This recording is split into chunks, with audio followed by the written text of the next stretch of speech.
And we are live. Morning thoughts, morning thoughts, morning thoughts. Shout out to the people going out to work this morning. Shout out to the people coming in from work this morning. Extra special big up shout out to the people who work multiple jobs. I have the utmost respect for you. Shout out to my entrepreneurs, my stay-at-home moms and pops, my retirees. Shout out to the drivers. Shout out to the Uber driver, Lyft driver, truck driver, taxi driver, food delivery drivers. Round town and long distance truck drivers, shout out to the crossing guards and the school teachers, law enforcement personnel, medical field personnel, military personnel. Whatever your job description is, shout out to you. Shout out to the AC techs and the engineers. Shout out to the delivery people. Shout out to the barbers in the barbershops and hairdressers in beauty salons and the nail techs. Shout out to the construction workers, heavy equipment operators. Shout out to the payroll attendees. It's Friday. Enough people get paid today and want their money. They have to straighten that out. Shout out to whatever it is you do for a living. We can't possibly shout out every profession. An extra special shout out to the teachers as we come to the end of another year. And you've been doing a good job with the children and all these other things. For the good teacher them, not for them teachers who hate their job and they take it out on people's kids. The ones who genuinely get up and teach because they understand their responsibility of educating tomorrow's people. And remember that song there by Ziggy, Tomorrow's People, where is your best? Yeah. How long will you last? Anyway, I'm up on one this morning. I'm feeling pretty good this morning. Today is the 12th of June 2026. And of course, we're happy to be here. And on days like these, we say, it's the freaking weekend, baby! Clap it up, clap it up, clap it up. Loud and proud. We made it. Made it through another week. Yeah, so we have a lot to give thanks for. Some people didn't make it through this week. There are family members who are mourning the passing of a family member right now because they'll never make it to Friday. And Friday is here again, and we get to smile and laugh again and clap again and be with each other again and talk some talk and said, yo, we made it to another week. All right. We've been blessed with a lot of these. It's the freaking weekend. Keep on live on the air with SouFLo. Good morning. Morning, SouFLo. Good morning, family. How you doing? Good, you? I'm good. I can't complain. Oh, it's SB. What going? My birthday is Sunday, so more my birthday time from today. You know, life on weekend. Your birthday is Sunday? Yes, last time I ever get no song, so I want to know. All right, me I give you your birthday song right now.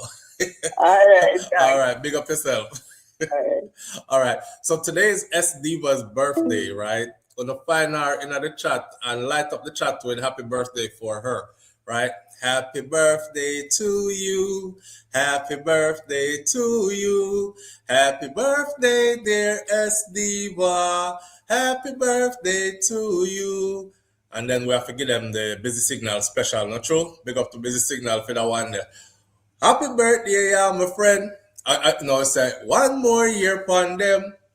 One wall of vibes. Give thanks for life. Next year you're doing it again. Happy birthday, yeah, my friend. Yeah. One more year upon them. One whole of vibes. Give thanks for life. Next year you're doing it again. I love that song there now because it's a one whole of vibes. Give thanks for life. Next year, doing it again. That means I'm wishing you all the best in the world. That means you're drop out. You're going to die for next year and you're going to be here for the year after and the year after and the year after. And a happy birthday, yeah, my friend. And one more year upon them. Big up yourself, S Diva. Thank you for being a part of this family over here. You are an intricate part of this. Your name is in green. That's that extra support that I can't even explain the appreciation level of. And you're always here. So I appreciate you greatly. And the least me can do is sing you a happy birthday and wish you all the best. Turn up. But don't turn up too loud. Like my granny, Miss Ruby said, be good. You know, some people, even though we are big people, we get careless sometimes. I know I do when I'm partying. Sometimes I just want to let loose. You know what I mean? So enjoy your birthday, turn up loud, celebrate yourself. We often don't celebrate ourselves. And most of all, I always say this to everybody that we're celebrating their birthday. I say, please remember to take care of your health the best way that you can. All right? Because without health, You don't know how the rest of that go. The richest people in the world start to give away all their money when they're trying to get their health back. That tells you that all the material possessions in the world and all these other things, fat bank account, big house, nice cars, all that don't mean a damn thing once your health start to fail. So keep your health in check and you will live to see many, many more happy, healthy birthdays like we're wishing you. Big up yourself one more time for S Diva. All right, moving right along now. Let me see. We have a lot to talk about this morning. I promised you yesterday that it was going to be an extended live. I'm feeling kind of in shape and fit and healthy. I wake up this morning and did a nice workout. I'm sore. I did a good chest workout this morning. I try to get my chest big and split up on them thing there. And we're trying to look good for that cruise that's coming up in April of next year. So we have some time. I was checking it last night. We have about 10 months to go. But 10 months fly by fast. Shout out to the people them who've already secured their spot. But, and now, especially since I'm talking about the Vibes Cartel, the Vibes Island Experience Cruise. Starting next week, I'm going to be heavy on the promo for that. Because when I say I really, really want a group of people there, I do. And you have some time to pay it off too. So this shouldn't be a case of, I can't afford it so flow and it did so sudden. We're out here at work hard, And we're not people who get up and go party every day and spend out with money and them kind of thing. They're frivolously. It's okay to stop and smell the roses every once in a while. Treat yourself to something nice. We're big people now. So we have to treat yourself to big people things. I don't want to go jump up in the club at weekend time and, there with plastic cup and liquor drinks tonight. And we've done that. We've done enough of that. We want to do some big people something now. All-inclusive 4-day luxury cruise. You know what I'm saying? Something like that. So I put myself together, my friends, so I can take off my shirt and feel good about myself. That's what we got going on right now. This is what we're going to talk about this morning anyways. All right? I got to say why I fucks with Cardi B. F-U-X. For the sensitive people, them, oh my God, them start cursing. I just can't take the cursing. SouFLo. Jeez, anytime they start cursing, me just happy. It was not the F-bomb. I fucks with Cardi B. F-U-X. With Cardi B. For this reason right here. Y'all know the little youth named Carmelo Anthony that just got sentenced to 35 years for defending himself, which a lot of people think, including many legal minds. I saw Charlotte dropped a video on it. I haven't listened to Charlotte's video yet, but I was supposed to share it and listen to it, which I will, because I was very interested in learning or knowing her perspective on it, being that she is an attorney. Charlotte, by the way, Charlotte's Law, who's usually here with a green name, she is a practicing attorney, for those who don't know and those who are watching outside. And no found always asked me, SouFLo, any good lawyer? She started her own YouTube channel, and y'all can go over there, hit the subscribe button, help her to get that platform to grow. We never go to law school. She did. We haven't been practicing law for years. She has. So that right there is a resource for you, right? But Cardi B spoke on behalf of that young man, and there's something that she said, which I have to talk about it this morning. I don't know how Cardi B stay already, right? Now, I've said things, of course, about certain types of behaviors and all that, but that don't take away from what I'm... You see, that's why I love myself, because I know I'm a bandwagonist. Anybody who tuned in here knows that I've always said this about her. She never leaves this community out. When I say this community, I mean Black community, because she could have been on the side where they're like, oh, no, papi, I know Black, I Dominican. I know speak English, I Dominican. But she not. And she has always advocated for the Black community. Anytime something go wrong, she's one of the people, the celebrities or the people with a platform with the millions of followers and the millions of dollars that you could look forward to. She's going to say something while others stay quiet for whatever reason, to protect their resources and their connections and appease their bosses. You can't bite the hand we feed you, so to speak. Well, she bite hands all the time in the name of justice for this community. That's why I fucks with Cardi B. But we're going to get into the details of what was said concerning that little youth. He's 19 now, but it was 17 when it happened. Carmelo Anthony. The next thing we're going to talk about this morning is the Jamaican Appellate Court. This one is a conversation to be had. The Jamaican Appellate Court, because they're pushing for so many changes in the island, right? And they now want our final court to be in Jamaica. That means there would be no Privy Council. There would be our highest court, if you don't know, is in England. There would be none of that anymore. Our highest courts would now be situated right there in Jamaica, which means, think about this. This is where it ends for you. You fight all the way to the highest court, right there in Jamaica. You get your last no. You have exhausted all appeals. Go and go sit down and do your time and stay locked up or stay wronged forever then. We're going to talk about that for a minute because Chuck wants the final appellate court to be in Jamaica. Munga Honorable. Munga. I came to take my place. Never you forget my faces. M to the U to the NGA. Fire enough shot more than the NBA. Rastafari. Get the praise. And the girls them love me night and day. Good evening. It's a good evening. Chilling. Munga Honorable. That song when the song that came out, I was like, yo, he is bad. He is so lyrical. It was a time. Anyway, Munga had a murder case that's been hanging over his head for quite some time. I thought the murder case went away. It didn't. This is Jamaica for you. So about 8 years later, Munga is before the courts now for murder. Things are get sticky because they have an alleged eyewitness who has been brave enough to take the stand. In Jamaica, a lot of the time, the eyewitness, them run go hide because they're afraid somebody killed them or something. Well, this eyewitness took the stand and said, I saw him do it. I saw him do it. And there are some other things about this case that I think the public needs to hear. So we're going to talk about Munga case a little bit, right? You're the finest. You're the finest that brap. I saw nights in a real life. It's so kind of, I saw. Oh, yeah, so nice in a real life. All right. Big up yourself. All right. We're going to talk about Munga's case and we're going to talk about Squash.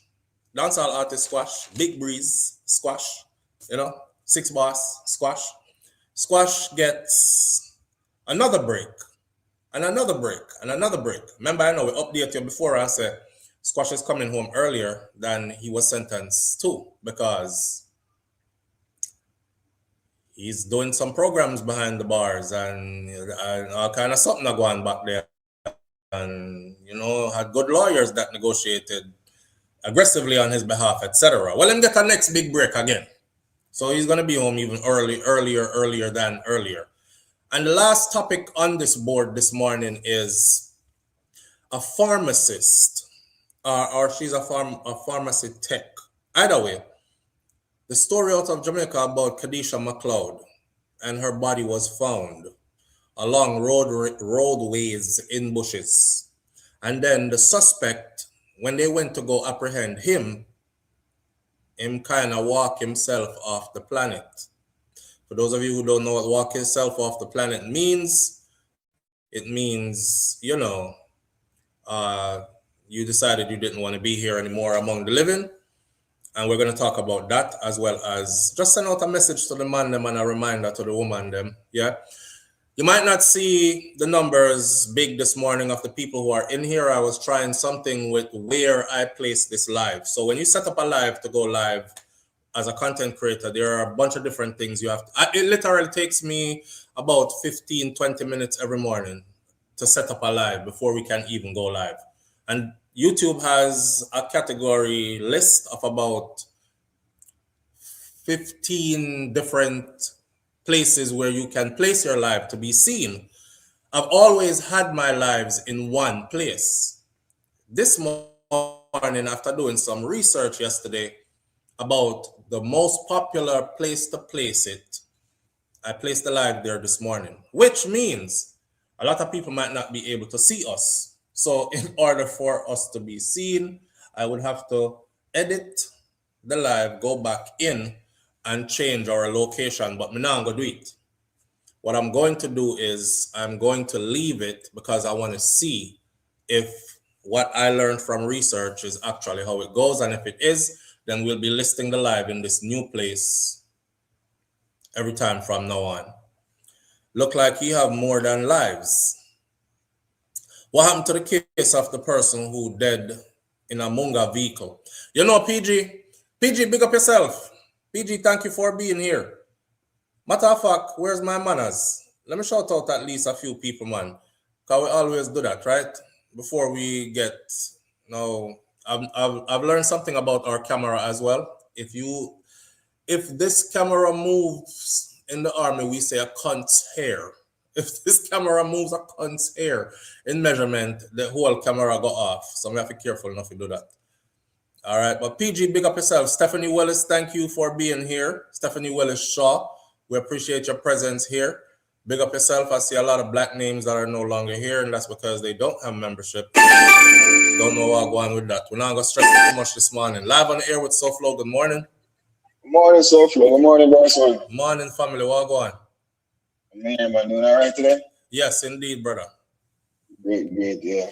Were you the one who called and said, told me about the video with the Baba Roots? Yes, sir. All right. You see, I'm good with hearing a voice and putting it to a name. When I don't do me nothing, yes, you are, indeed. Yeah, but yeah. So you see, I changed it like immediately, right? Once him called me. Yes, sir. Yeah, yes, sir. And there was no kind of bad feelings on his part or anything that, which I was glad for. I appreciate that as well. Yes. Yeah. So thank you for that. Yeah, man, no problem. Remember, so with audience keep we credible enough. Exactly. Right, and I appreciate that, and I've always said that too. Like, if I make a mistake, I want my audience members, or if I put something and you find out later, say SouFLo, and I saw it did go. Here's the real story. I should be big enough to say, all right, let me go look into this and see and correct it, and then spread it to the audience properly. So I appreciate that greatly. Keep me on track so we can stay credible. Okay, I'm glad you said that because that's I was pertaining to that as well. Oh, you are? Yes, because I feel like while I was trying to explain myself yesterday and telling you about it, I feel like there was some people in the comment that was like, SouFLo, you have patience, and I said like I was trying to do something wrong, or as if I was coming off malicious to the channel, which I felt some type of way because I know that's not what I was doing. Because I feel like I represent the SouFLoTV as well. You know what I'm saying? Like when I tell people about SouFLoTV, I don't want them to think that it's a channel that they can discredit based on information that is not credible. Yes, and I understand that. You know what I'm saying? So when people were saying that, I was like I've been on SouFLoTV since 2016. It make you feel weird. You make me feel weird. Yeah. Because I wasn't trying to be malicious towards you and the channel. And I could sense it yes, because I don't want anyone to see things on there that I could stop them from seeing that is not credible.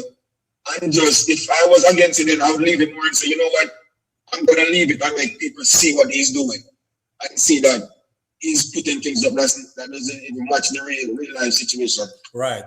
You know what I'm saying? But yeah, man, man. And I hear when Godfrey calling, and he was very cool as well. Me and my mother have a problem, but that's why yesterday I told you that it was me and him. Right. It's more that I didn't want other people that are from a geographical area that are familiar with him because he's a councilman. Right. Of Dagestan. Right. So he's very well known. He's a councilman of Dagestan.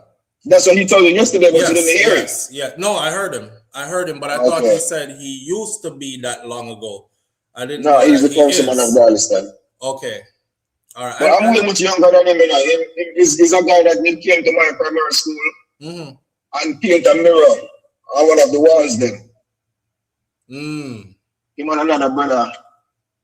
Yeah.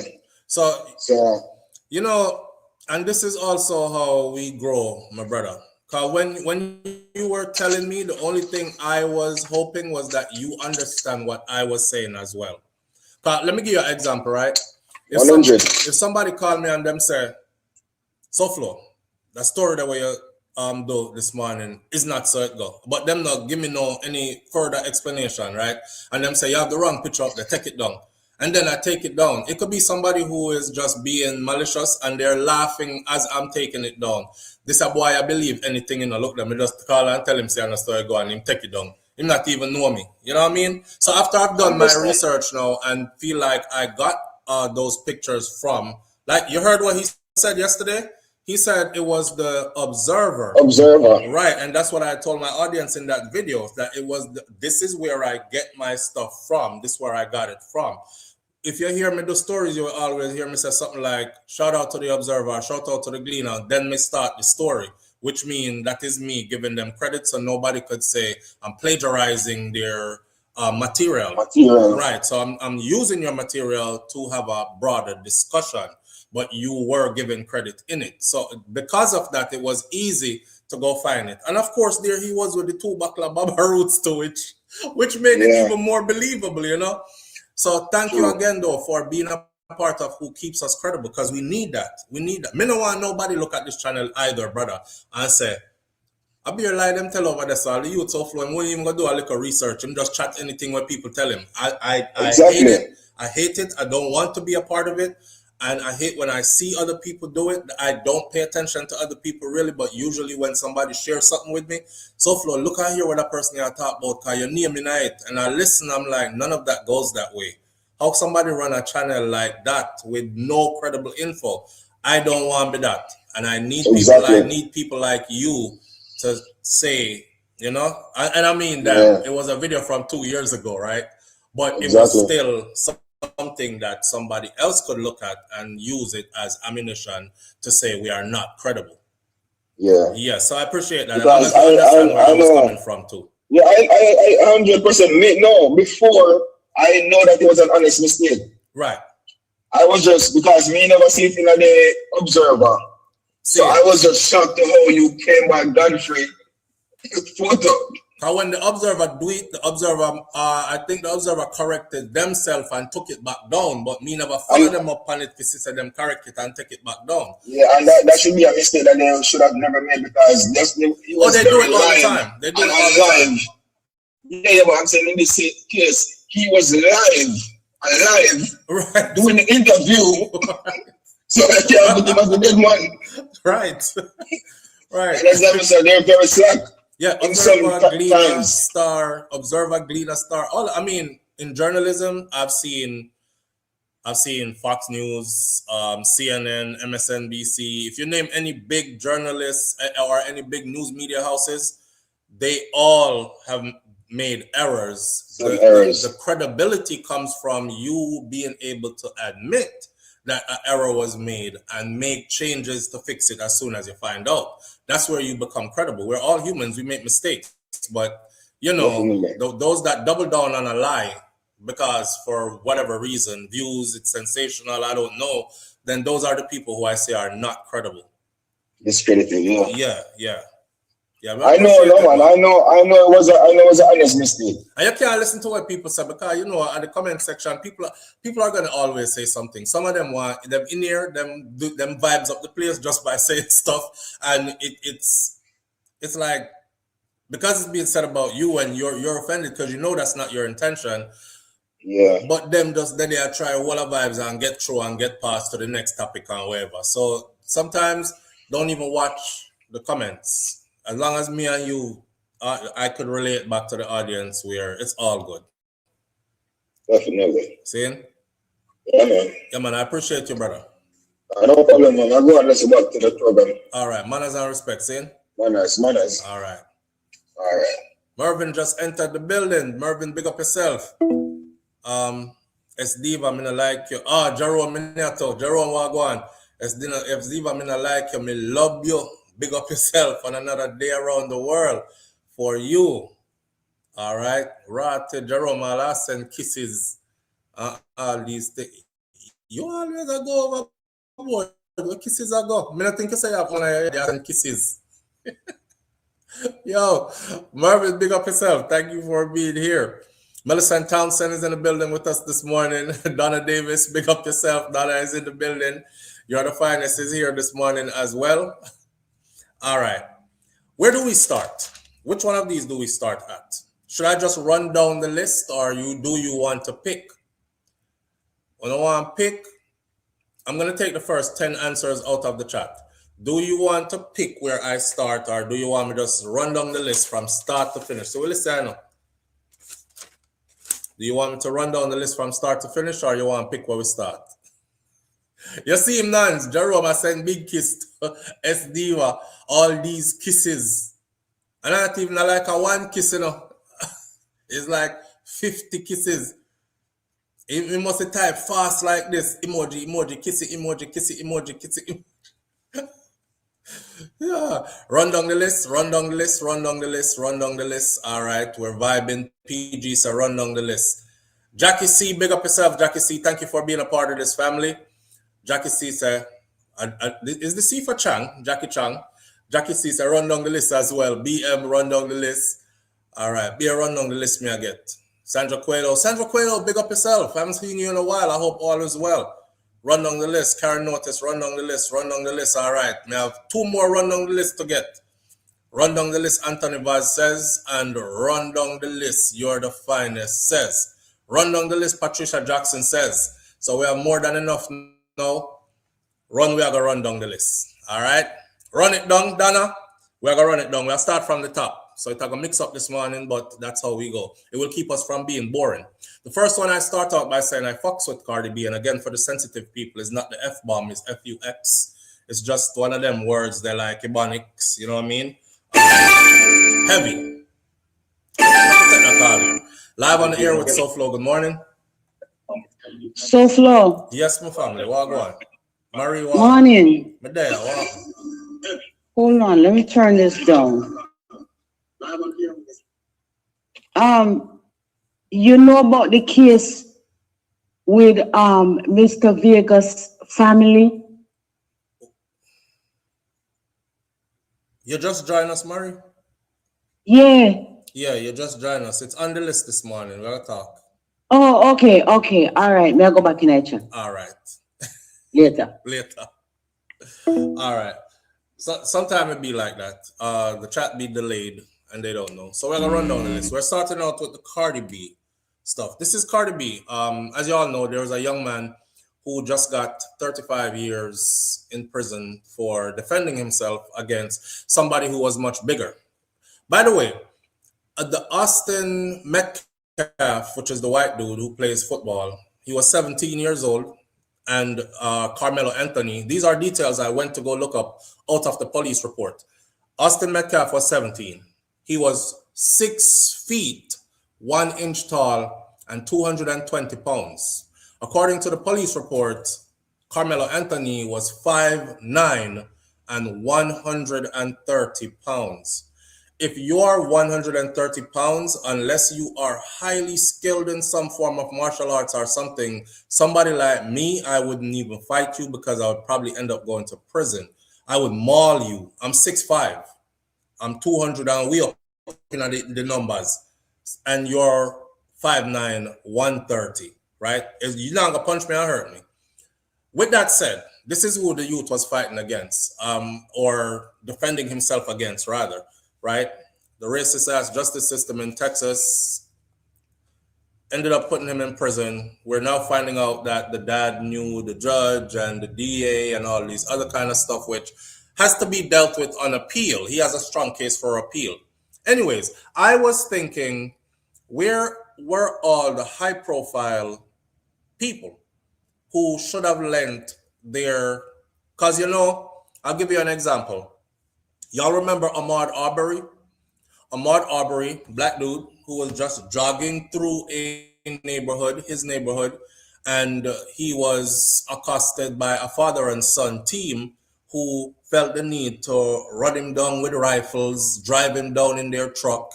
Hey, boy, what you doing out here, boy? It was caught on video because they videoed it. I don't know who posted the video, which helped to send them to prison. They were not arrested after they killed Ahmaud Arbery. They claimed self-defense, and it worked. It was because people and influential people started to make a lot of noise why they were actually brought through the justice system and tried and convicted, right? So this case with Carmelo Anthony, it needed the backing of people who had a platform and a voice. And everybody, especially black people, stayed pretty much silent until after the fact. And now them want to talk. So I'm wondering, where was the Ben Crumps and where were the... I was shout out to Nance. Nance, you sent me with the Nick at Night interview. That guy who they were saying he set up the family to have lawyers that would help them, and he was explaining that that's not how the case go. Blah blah blah. Okay, I'm learning a lot about the case from more about the case. Anyway, this youth is gonna need help at this point. He's going to need what's called high-powered attorneys. The justice system is messed up enough, people, because if you have a whole heap of money, you can hire the best of the best attorneys to save yourself. If you don't have a whole heap of money, you have to go dig into your family savings to save yourself. You can't afford an attorney, one will be appointed onto you. This is pro bono. This is where the state pays that attorney. This is where we talk about the lean boot heel attorney with one side I'm shirt, out I'm pants, and him look like him a come from the bar, and he was the person who closed the bar last night. You know you're gonna have to cop a plea deal and you're going to prison with this attorney, right? So it all comes down to money and access in order for you to actually free yourself, when it should be about justice. It should be about wrong versus right, and it should be about what the law says. And I saw it go for true. It's the other way. Anyways, the reason I say I fucks with Cardi B is because of all the celebrities. I've always said, even the other day when she got pregnant for the football player, and I was like, that's the example they're trying to send for women of color and for our girls, is that it's okay to still be married and don't move on yet. Divorce ain't even finalized. You're having, you're acting like this is how you build a family and stability. I don't like it. I don't like the image. I don't like what they were portraying with it. I don't like this for Cardi. But I said, I fucks with Cardi B because she never lets the black community down. She has always been an advocate for. She has always spoken up about many other issues that has happened in the black community. She was always there. From election times when it's like who to vote for, she's very like, I would never support that guy. He's not for this X, Y, and Z. If y'all love yourself, you better be voting over here. She's always been that. If somebody is wronged and the system is against them, she's always spoken up loud and clear. No different now. This is what she said about this particular case as far as him needing the help that he's going to need in order to have this verdict overthrown or thrown out. $1 to get a new top lawyer for Carmelo Anthony. Carmelo was actually sentenced to 35 years in prison for self-defense and must endure 17 and a half years before he can apply for parole. This is simply too disgusting. This is not justice at all. This is the court taking a 17-year-old boy of color to make an example out of him. That day, it was raining heavily outside. Carmelo just went into a rest tent to hide from the rain. And as a result, he was surrounded and humiliated by Austin and that group of white school team stars and driven away a full 15 times. It was Austin who first made a move and pushed him. Carmelo was all alone facing them at the time. He was in extreme fear, afraid of being beaten by this group of people. He only pulled out a weapon for self-defense just to protect himself. I want to spend $5 million to get a new top lawyer for Carmelo Anthony. Carmelo was actually... So, Boosie put up $500,000 cash. After she said that, Boosie put up $500,000 cash. What's his name? Charleston White put up another $150,000 cash. So the help is coming in for him. You know what I mean? The help is coming in for him to get he's gonna need top attorneys. If you've been studying the case just looks like, and the only way he's gonna get out, well, I'm gonna do another video for the other channel for part 2. I did one as part 1, defining what murder is and what other charges they could have charged him with, and how he would have fell under none of those. Because if you look at how the case went, it doesn't fit into any of them. They would have had to have acquitted him. But the most the DA should have charged him with was the least charge, which is involuntary manslaughter, which he would have probably been sentenced to about, I don't know, 5, 7, 8 years. And he probably would have been out in like 3, 5 if they were going to do that. But they wanted to damage him, so they went for the highest charge, which was murder in the first degree, or murder. And he then ends up getting 35 years off back. A 3.8 GPA, 3.7, 3.8 GPA, captain of his football team, captain of his track and field team, worked 2 jobs, not because he had to, but because he wanted to. He wants to get places from a very young age. He's from a 2-parent household. His mom and his dad are there. He has all the things he needs and has other siblings. It's not like you could stereotype him and say, yes, one of them kids, single mother household, they live in the projects or impoverished community, and it's a lot of violence around him, and he's probably a product of his environment why he did that. He was high or something why he did that. He's literally the captain of track team, captain of football team, etc., etc. So shout out to Cardi B. I'm not going to spend too long on it. I'm just going to say shout out to Cardi B for using her platform once again. And not only that, that talk of putting up that much money to get a high-powered attorney team to work his conviction, his appeal, that says a lot. That says a lot, you know? And that's what he's going to need now. They shut down his online funding account. Yeah, because now he's been convicted, so they are going to shut it down. It's just like the other case that went by the other day where I explained in a video on the other channel, SouFLoTV, what sweat equity is. You know, Cardi B said something though. She said she's very conscious of the fact that she has black boys. Her sons are black. And she goes, what I would say to my black sons as a mother is, first of all, she's going to say, don't let nobody push you around. Don't let nobody punk you. You got to stand up for yourself, etc., etc.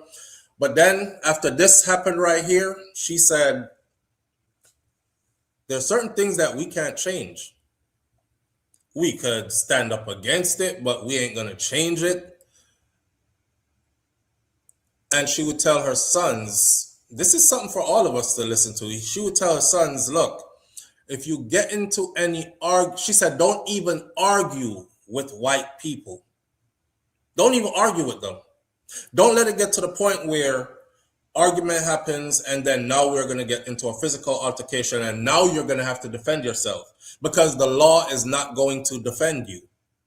And I know you hear stuff about stand your ground and all this other stuff, but when it comes down to it, those are made for them. Those are made for them. They make you feel like you could benefit from it too, but those are made for them. So stand your ground is one thing. Self-defense is supposed to be for everybody, but not saying that Carmelo should have ran away and allow himself to be bullied. But if you're thinking ahead, as soon as any white person starts some shit with you, just walk away and leave them right where they're at. Now, if they follow you and put hands on you, that's a different story, right? But as soon as they start shit with, walk away. She was like, especially if it's a white man, I'm telling my kids, don't even argue with them. Don't argue with them little white boys. Just walk away. Leave them alone. And it's sad that you have to say that, but it's no different from us having to tell our children, when you're driving down the street and the police pull you over, right? I want you to first pull over somewhere that's lit and looks safe. Turn the car off completely. Don't leave the engine running. Put both hands on the steering wheel, wind the window down and put both hands on the steering wheel. Give eye contact the whole time. We're the only people that have to coach our children like that. We are the only people, because white kids don't get coached like that. They don't. They get pulled over, they're reaching under the seat, they're looking around in the car, they're like, oh, I dropped my thing right here. You reach around like this, you got to tell your sons. You reach around like this, that police is going to shoot you in all parts of your body and then say, oh, I thought he was reaching for a gun back there. Why is he reaching back there? And it could be a simple case of I dropped my wallet. You know, sometimes you sit in the car or in a chair and stuff just slide out your pocket. I'm in the car and stuff slide out my pocket and slide in between that groove between the chair and the middle console. So I'm digging down in there. Don't be doing none of that kind of movement. We have to tell them these things. And it's sad that we have to tell them these things. So on top of us telling our children, drilling them on how to act or how to be, we got to call it act, because it's acting. It's acting. How to act and how to be when you are confronted or pulled over by police. You also have to now tell them, I know I told you you got to defend yourself, and I still stand on it. Defend yourself. Don't let people just beat you down, beat you into unconsciousness. Because if they kill you, the system's going to defend them, and your family ain't getting no justice. But before we go there, nip it in the butt. Our children have to have foresight. Like they have to see it before it happens. Walk away. Run away from them. Leave them alone. Leave them alone. Don't have no kind of nothing to do with them. And that's sad. Because some people want to live in a world where they think it's perfect. You black, you can have white friends. You can hang around white people. You can be where they're at. And then when altercation starts, just stand and speak. You know, keep a calm demeanor and just say what you have to say. We wish it would be like that, but it's not. It's not. You put yourself in places where they are, and suddenly, even if 90 of them like you and it's 100 people there, the other 10 that don't like you is a risk to your life.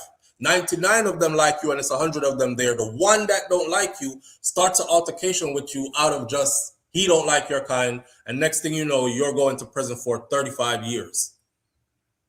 So we have to start telling them that. And I agree with Cardi for saying that. I know I'm raising black boys. I'm telling my black boys, don't argue with no white boy. As soon as it start, walk away and leave the ass. Yeah, it's sad. It's sad. Nobody should be able to come to you and say, move.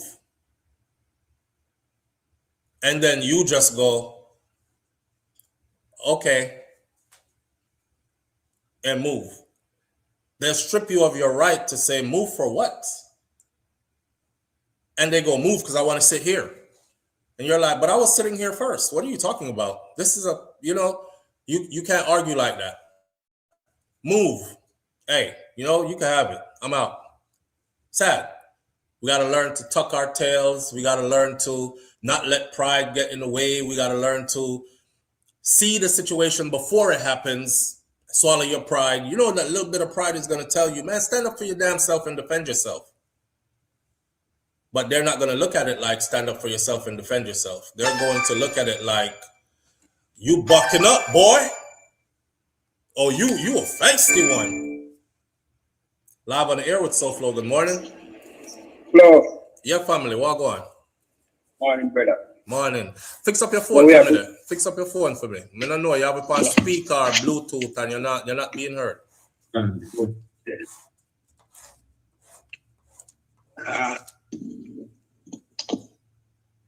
You're on the phone, I fight. Just take it off of the Bluetooth. All right, yeah, hear me now? Yeah, loud and clear. Talk to me. What on? So yeah, man. So what may I say is we have to say shout out to you, brother. Because every time when a lot of these things have gone, you always stay on top of Project Free and bring these things towards us so we can get a good understanding of what this system is about. You know what I mean? Indeed. So me talk about Cardi and Bozy and them. All of them, my youth, them FBAs as them call themselves. Them need to step up now, just like I said for this youth. You know what I mean? Mm-hmm. I saw Tariq Rashid. Man. Tariq Rashid is like the lead spear point of the FBA, Foundational Black American Movement. He was instrumental in getting a lot of Black Americans to vote against Kamala Harris in the last election, because he was like, she is a immigrant seed and a prestigious position, like the first woman in history to be president of the United States of America. Remember, they never have a woman president yet, you know. Yeah. It shouldn't go to an immigrant seed. It should go to a FBA. Your people bled in these soils, and had them vote the Rasta. And you see what's happening now? Do you see? I'm about to do a video, right, where I'm gonna give you a legitimate list of all the things that have happened under this administration that has negatively affected the Black community. And guess who is in the Black community? The same people who call themselves FBAs. So while it's coming down the pipeline, hitting Black immigrants and Black whoever else they want to call them, it's hitting their asses too. But I saw him posted something about the Carmelo Anthony case, and this is a time that we should unite and fight for him. And I'm like, do you remember that you are the spearhead? I think you're an agent. You're the spearhead behind that whole divisive BS organization that you used. Bro, you know? I think them now go hard enough. Anytime nothing go on with our people. That's what I'm saying. They waited and waited and waited. Look at them white folks. You see nothing go on, they say them take to the street quick. But anytime something go on with people, it's like everybody has stand in the back, I lean up and they look and they wait. I don't know what them are waiting for. You know, Nan sent me a video of me I watched this morning, and what I'm learning is Black attorneys. The guy who organized all of that, or the help for them or whatever, he said, let's make no mistake about it. There weren't no list of Black attorneys anxious to go over there to defend this case in the first place, because he is accused of selling out the family by stripping them of a Black attorney they had and giving them a white set of attorney. He said that's BS, because first of all, I can't pick attorneys for them, and once they meet their attorneys, I can't even be in their meetings because of attorney-client privilege. So that's a lie that's being spread through the media about him, another Black man. And he said the family only had 24 hours to hire an attorney, and they hired those people after vetting quite a few attorneys in such short space of time. So some clarity is coming to the whole thing now, you know, but we waited too late to make noise about it, because hold on, because we keep on telling ourselves that we're safe. That's why. We keep on telling ourselves that we're safe. We keep on telling ourselves that we are included. We keep on telling ourselves that we are a part of. And then we watch this whole thing happen, right? And we're like, he's not going to be found guilty. He's going to be free. Not realizing, hey, the county that he has been tried in, even Black attorneys don't want to go over there to go try a case. They are known for being extremely racist over there. That's one, right? And then the racist people are out in the streets actually exercising their racism, and on social media in front of you. That's two. But here we are still going, it's nothing. It's all right. It's going to be okay. And then now that they said 35 years in prison, everybody is like, what? Oh my God. Oh, they stacked an all-white jury, or a jury of all non-Blacks, in a case where, and I just pulled up, because they published it, every juror, they gave every juror's descriptive characteristics as in their ethnicity, and they also gave the jurors ages.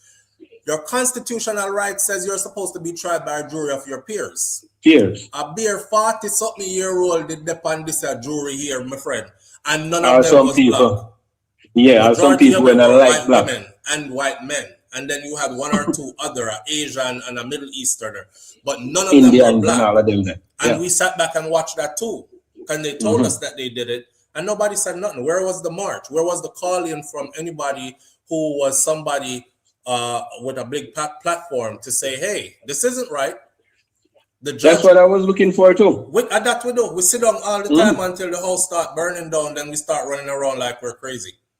But that's why I tell you, my youth, I respect the fact, say, anytime certain cases like this are going, and you say, okay, you stay up on top of it. You stay up on top of it better than some of them YouTubers or vloggers where they in America, Yeah, man. We'll do our thing. So big up yourself, man.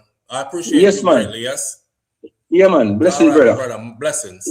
Yeah, may I go and listen? All right.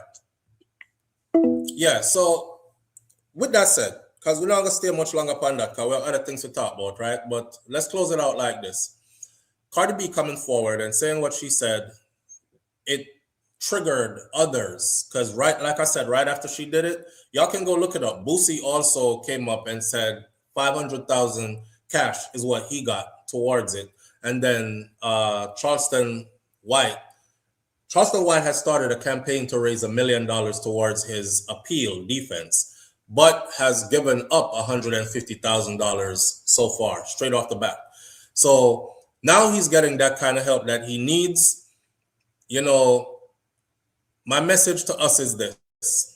Don't get I tell them that all the time because I come from one immigrant community. I'm a part of this community. I tell you this all the time. This is why I am always like so close to Jamaica. I'm always so close to Jamaica because it's not that, oh, shit hits the fan, I'm the first one out the door. I mean, it could be that too, but it's not really that. It's just I've never felt 100% included and safe and welcomed, and you know what I mean? I've never felt that. So I've always had an alternate plan. I've always told y'all that too. Take your rotten, go back to your yard, but make sure so you set up yourself there, so go be in touch with your people. Them and make sure you're good round your place. Cause one thing me know about my yard, you know, nobody now lick me down and kill me or nothing because me black and them white. That alone me know for sure. My place, I'm in place. I'm happy when me there, I'm in place. So that alone is like such a weight lifted off your shoulder. That's why when the plane touched down, we talk about it all the time. You know what I mean? When you're flying into Jamaica and the plane touches the tarmac or the runway, you get that, ooh, like somebody just lift like 1,000 pounds off your shoulder. When you walk outside and feel a breeze there at the airport, is like, next 1,000 pounds lifted off your shoulder, you know? And then when it's time for you to come back, whether you spend a week or two, and when you're heading back to the airport now, you feel like somebody put the stress back on your shoulder. This feel heavy. That's because of that. That's because of that. Live on the air with SouFLo. Good morning. Hi, SouFLo. Good morning. Good morning, family. How you doing? I am doing good. Awesome.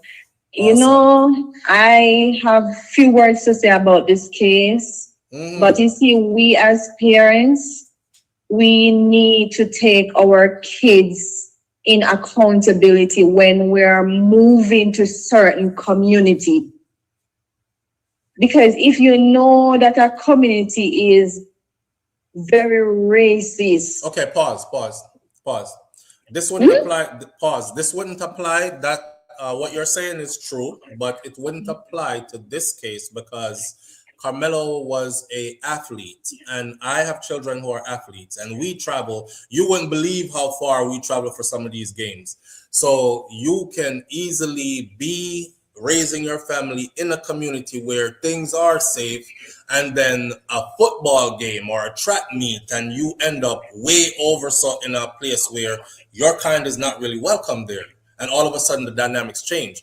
Now, it doesn't have anything to do with where you've chosen to raise your family. It just has to do with your child participating in a school activity that took them into a community where their kind is not really welcome there. You know what I mean? Yeah, I understand that because my daughter, she do tracks too. Right. But what I'm saying, even the court system, where they live, where they live, you could see that the court system is very racist. It's a one-sided system. Well, not over where they live. That's not where they live. Okay. That's what I'm telling you. It's not where they live. They traveled there by bus as a team to play an away game.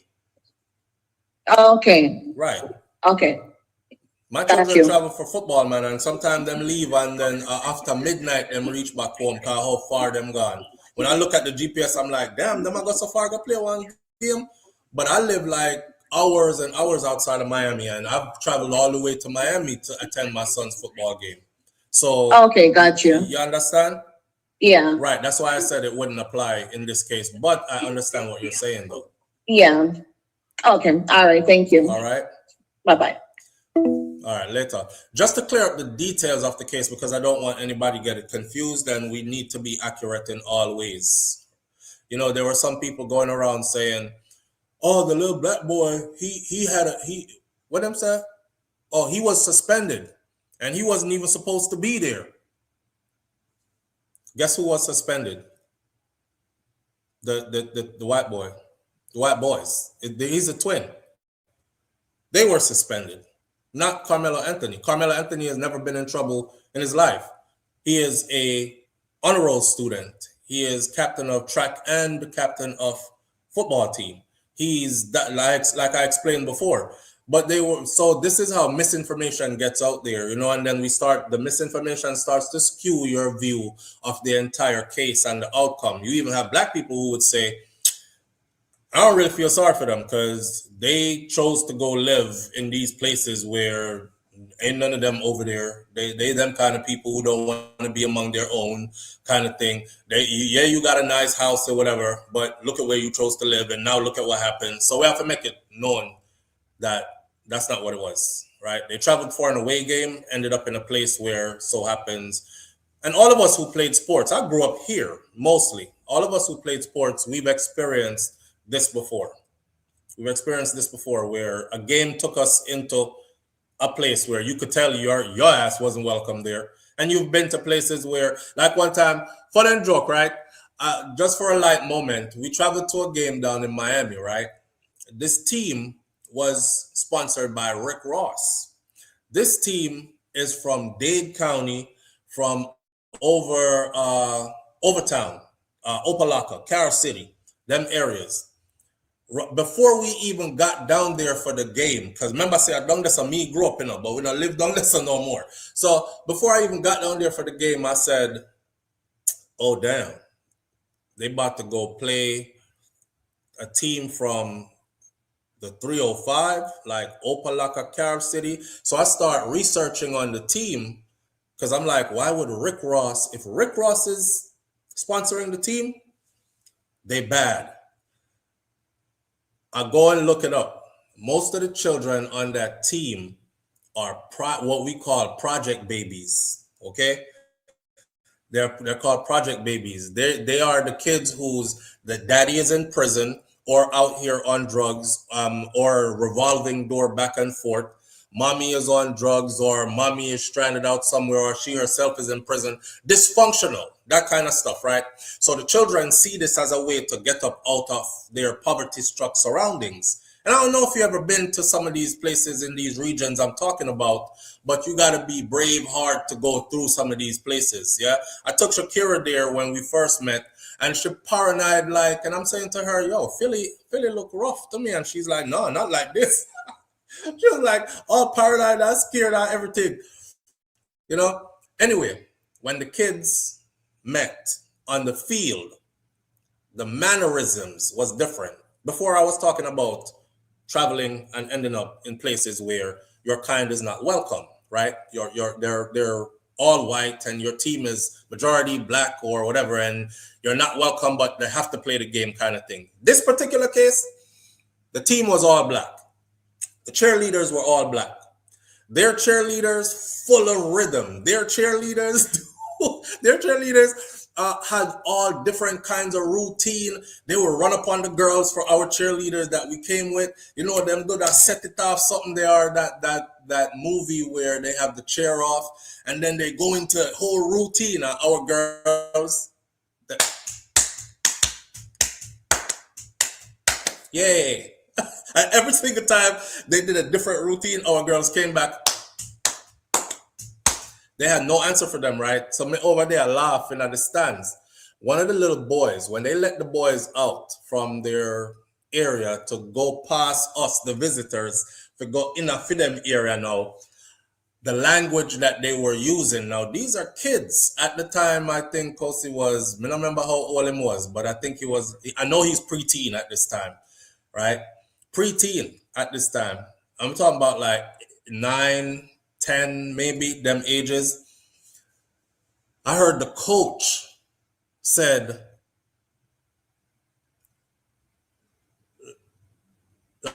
like him say, yo, Leroy, you scared? And the little boy said, the little boy looked all away. One of them said, "It's all white people over here. It's all white people over here." Somebody said to myself, "said I'm a black man. What the hell you call it all white people? You don't see us black people over here too? It's all white people over here." That's the first thing one little boy said. The other one said, when he said, "Yo, Leroy, you scared? This is coach." The little picnic out loud said, "Fuck no. I'm gonna hit that. I'm gonna hit one of them so hard. I'm gonna make his mama say, 'Oh Lord, that's my baby.'" that was his response to his coach. I said, "Yeah, we in it for sure." So traveling to these games, you go away and you experience these different communities. You know what I mean? Black people community. When you go to the black communities, the most you're gonna do is get your ass whooped in sports wise. But they're always welcoming to outsiders. I saw black people still. Everybody is welcome to the cookout kind of thing, unless you show yourself to be disapproved. And they're welcome. They're about the sports. Then we go to communities where straight off rip, you're black, we don't want you here. But we're gonna play this game, and then you're gonna get your ass back on your bus and you're gonna leave before things get drastic, kind of thing, right? So we were over there laughing. We were laughing, and the people that we came with, of course, was majority white, and they were like, "Oh, did you hear that little boy's language? He told the coach, 'Fuck no,' and he's gonna hit one of our kids so hard he's gonna make his mama say, 'Oh Lord, that's my baby.'" And I'm laughing to myself, because we know that them not used to that, but there was no disrespect because of their color. It was more for the sport. You know what I mean? Jerome, big up yourself. Jerome said, "Flo, when it's Mother's Day, I see advertisements when I go in Walmart. I will see Mother's gifts, Mother's Day promotions, and discounts months in advance. But Father's Day, I see nothing. Next Friday, can we do something for us?" Wow. Jerome, say, I didn't even know, say, Father's Day coming up. I didn't. If you didn't say it right now, I wouldn't know. And we talk about this every year at some point too, and it's absolutely true. They downplay Father's Day a lot. Mother's Day, you do know weeks in advance. The flowers then put out and are dead already. The cards are in already. The all the gifts and everything. The advertisements on TV and everything. For men, Father's Day squeaks by every year. They have one little tiny section in the grocery store or in the stores, and that section is put out like the day before Father's Day, and it's disappeared the day at the evening of Father's Day. Live on the air with SouFLo. Good morning. Hey, SouFLo. Yes, family. Speaking of Father's Day next week, I know I always have to share my birthday with Father's Day. But isn't Shakira's birthday next week too? Yeah, their birthday is on the 16th. Yes, and mine is on the 18th. I know who you are. I know you deeper now. Yeah. Make sure you do something real special for Shaki. Yeah, Shaki, I got in a school. Oh, wow. Yeah, Shaki, I got in a school, but you know that go already. I'm going to make sure she gets something special. All right. Now go back in that chat. Big up yourself. I'm Murray. Live on the air with SouFLo. Good morning. What go on, my general? Big up yourself in the morning. My day, king. Manners and respect. What go on? My day, man. They are just ready to get on your house with, but I don't know. I have to listen to your post, you know. Seeing. That I was part of the night topic. You seen the young man we got get 35 years. Yeah, we are gonna left that alone after you are called though. All right. You know me, I said, they don't know internet set sometimes. Yeah. It's pick up a young lady we called earlier. But one thing more I say, if you stop, create, scapegoat for injustice as a black nation, you are going to say, oh, if you take into consideration where we live and this and that. Listen, no man, no woman, no nowhere in our world. God make all of it. all that we need to live. You get what I say? Everybody needs to live. And justice is something that we serve for everybody, no matter what kind of image you have or color or whatever it is. But guess what? It might be happy fulfilling enough. You see me? Not a lot of people might not agree with me biblically. Everybody have them belief. Respect. Manners and respect, brother. At the end of the day, everybody have to live, bro, and justice we serve for everybody. You get what I say? Yeah, we get the only thing that I say in the case there, me want to understand the stabbing part, because guess what? Why did have a knife? Me want to try to do research if he bring that knife with him or something. Okay, so hold on. This is why you want to end that conversation there, because now we're going to go all morning on this one topic. So what we want you to do, you see, to understand everything, I have another channel called SouFLoTV. Yeah. On SouFLoTV, that is the video that is up on all parts of it. So as soon as you reach the channel, that's the video where you're going to see. I just broke down his charges and all the details of that case to include all right. Because that is the only thing me saying at the case, but probably, but at the end of the day still, me not feel like him deserve such an outcome. Even if him did bring a weapon with him. So for example, we don't know. The rest of the, you understand? So we don't know. Him bring him. He never, what's the intention of you bringing a knife? Even though it's not illegal, they have a knife in your backpack. In the state where they are illegal, but at the same time, you have it, and then somebody attack you and use it. So that's the only part right there. So when I say you're Ray, that I really like to know why did even have it in the first place. You know? So okay, but otherwise from that, you don't deserve so much. Because I see worse a case than that, and them not get enough people get 2 years, them get not even 1 flat of them not get. So brother, we as a nation, we just know what we do, brother. And until we do that, and just respect each other more, love each other more, and do the right thing, brother, and stand up for one another, as one people, it not going to change bad boy. Because as you can see, we are a minority, brother. And indeed, if we don't come together, brother, stand up, and tell the brother, useless, bro. So check this out, brother. I'll leave you with this, all right? And then we're going to cut it. All this come together stuff, why? But in real though, that's like asking for the world to be perfect and everybody to be a good person. But at the end of the day, it's not going to happen. So the next best thing that we can do is take precautions. All right. And the precautions that we have to take, unfortunately, is what we just spoke about earlier. Like telling your children, yes, defend yourself if people put their hands on you or whatever, but have more foresight. Like don't stand there and argue with them long enough for somebody to feel like, okay, it's time to fight. Don't even give conversation to certain people. Just walk away and left them with them thing. Same thing where it's like, don't seek out where they are the majority in to go insert yourself in a them community. That's on these kind of things. If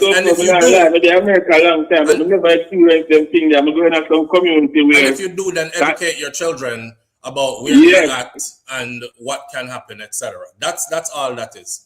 So we can't hope for everything to be perfect, which is impossible to happen. So we are hope for some impossibleness. Or we can take precautions. That's one or two.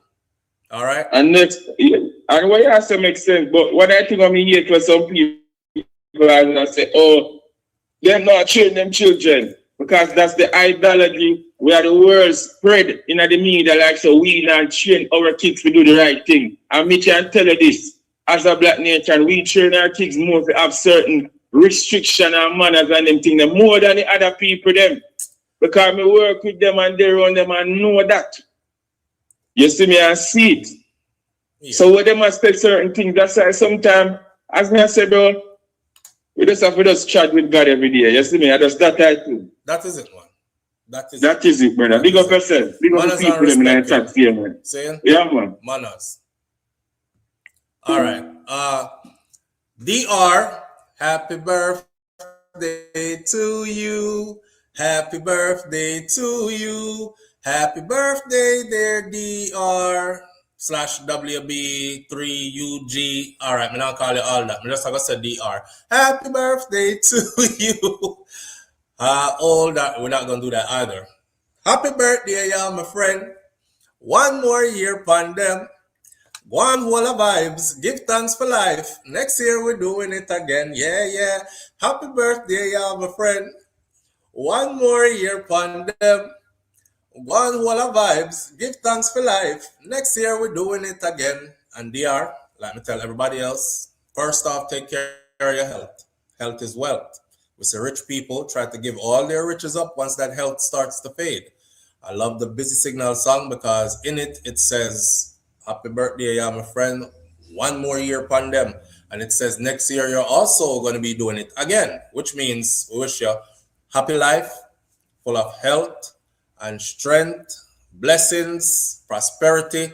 And next year you'll be here to do it again. All right. Wish all the best for you. Thank you for being a part of this platform. And also remember to celebrate. Celebrate the life here. This is not a rehearsal, you know. A lot of us are living like this is a rehearsal. Like somebody did go at the next side and tell us, say, you can't do it again, you know. You don't know. Nobody will let this ever come back and talk to none of it. This ain't no rehearsal, and this is a one-way drive. So celebrate these moments. Every birthday is worth celebrating. I need to tell that to myself though, because I don't celebrate. People have to tell me when I'm my birthday. But celebrate. All right. Big up yourself. And may y'all just fill up the comment section with a whole heap of happy birthday for DR as well. We appreciate it greatly. Nance, me see yours says yours is on the 21st as well. Big up on yourself. When yours come, you will get your happy birthday. All right. Off of that topic then, finally.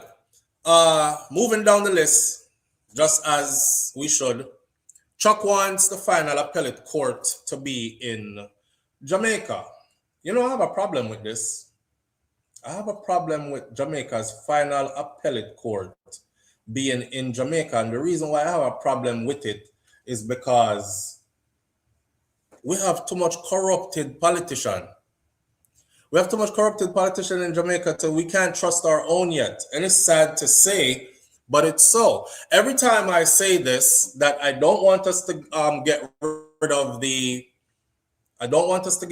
crown anymore. I don't want to come out from under England as the Privy Council as our highest courts anymore. I have people who say stuff like, oh, so you love slavery, and you love the slave master picking them, and you love being under them rule and them leadership. You have a chance to be completely independent, and there you are, choosing to be up under them same way. Here's the problem. The problem is that they actually try a case.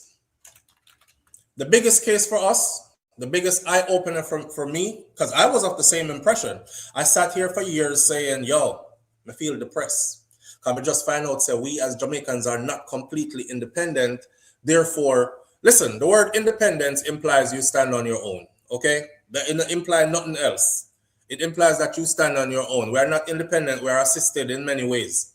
So, me, when it comes time for independence, celebration, and all these things, I'm always drawn back to, well, if we were, why is our highest courts in London, England, and the law lords there have superiority over our judges in Jamaica because them can tell them what to do and they have to follow suit?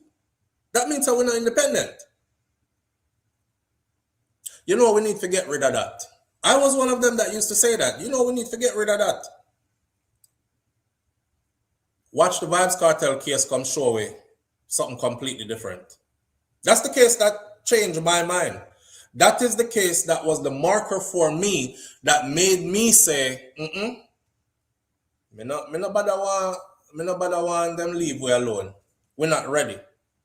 We are not ready. Let me tell you something. If it was up to Jamaica and Jamaica alone, Vybz Kartel he would still be in prison in Jamaica right now.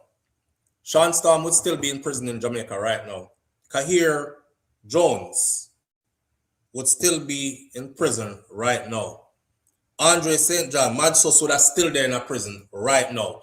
Anyhow, we had our superior, our last say court on our island. When they went to the Privy Council, I'm not going to go through all the details now because my videos are still on YouTube. But you can go and listen to the details and what the law lords said. One of the law lords was like, there are other points here. Basically, he was saying there are other points here. I'm going to look on the paperwork. He must say there are other points here that we can turn over the verdict. We can quash the verdict on. Multiple points here. But this one in particular, he was like, this is something that should have been handled in Jamaica. You mean to tell me that this got past 3 judges, a panel of 3 judges, and ended up here? So based on this one right here, we're going to send it back to Jamaica for them to decide if they want to do a retrial or not, because, you know, we want to give them the respect, because I feel them court and the law lords in the UK didn't want to seem like them just stamp out the court in Jamaica and make the world see how useless them was. They gave them a chance to fix themselves because they still know that image has to be upheld. Because anyhow, them they just stamp them out and free them straight from England. Nobody wouldn't have any kind of belief in our court system anymore, any faith anymore. And they were aware of that too. So watching that case and watching how it was handled, you see the Privy Council handled this case in front of us, you know. Plain, brawling, clear, all we could hear everything and see everything that was happening. I didn't hear anything about his association with gangsters. I didn't hear anything about the lyrics in the songs them that him sing with Guffy Boy anyway. I didn't hear anything about slack lyrics and how this might have gotten into the minds of children. I didn't hear anything about him used to bleach him skin and all that. You know why? Because none of that never have nothing to do with nothing. Nothing to do with nothing. They went straight to the meat of the matter in the case, and the verdict was quashed. Consequently, see Vybz Kartel there. Wanna see Kartel now? Wanna see who they had in? You know, that guy living his life right now is basically showing us the level of potential that was being stifled. Think about it. Think about it. Him living his life right now on a public stage with all these accolades and accomplishments is actually just showing us the level of what was being stifled. So no, me not feel like say, we ready for this yet. I don't feel like we are ready for our appellate courts, the highest court to be on the island in Jamaica. Sandra Coelho says, definitely not, we're not ready to come from under the crown. Jamaica politicians is way too corrupted. And I agree. And it's sad to say it, and I don't want none of them look at me, and talk about, yeah, the boy there, and you hear him always talk down upon we and talk about how we. It's obvious to see, and we'll go off of where we see. We don't need to fix up. If they could deliver fair judgment in majority of cases, I would say yes, it's time for us to get away from. I want us to be not under anybody else. I want when people say to me, where's Jamaica's highest courts? Like if you get in trouble and you can appeal it to the highest court, where is it located? And I don't want to hear from nobody who's going to tell me about Jamaica is not the only one that does that SouFlo. These other countries have theirs in another country too. I'm not trying to be them. because they too are not independent. If we're going to sing how strong and resilient and independent we are and how we fought for our freedom and how we are living it now, then all of it has to make sense. It has to match up accordingly. You can't say that and then you have to go to the descendants of those who used to have you out there, a chop sugar cane and take away your wife and sex her in front of you and sell your picnic them over there. So I feel them picnic now, you have to go to and say, our highest minds, our most intelligent law minds in our country couldn't figure this out. So here it is. You figure it out. I don't like that. I don't like the fact that we have to go there because that's what it says. It says the most intelligent law minds in our country couldn't figure this out. So we end up a year lap now. Here, up here, so here. You figure this out, please. I don't want to be there, but it's obvious that we need to be there. Chuck, let me type this in. Chuck wants the final appellate court to be in Jamaica. All right. Chuck has said some very weird things over the past couple of weeks where I start look at him, Delroy Chuck. I'm starting to look at him weird.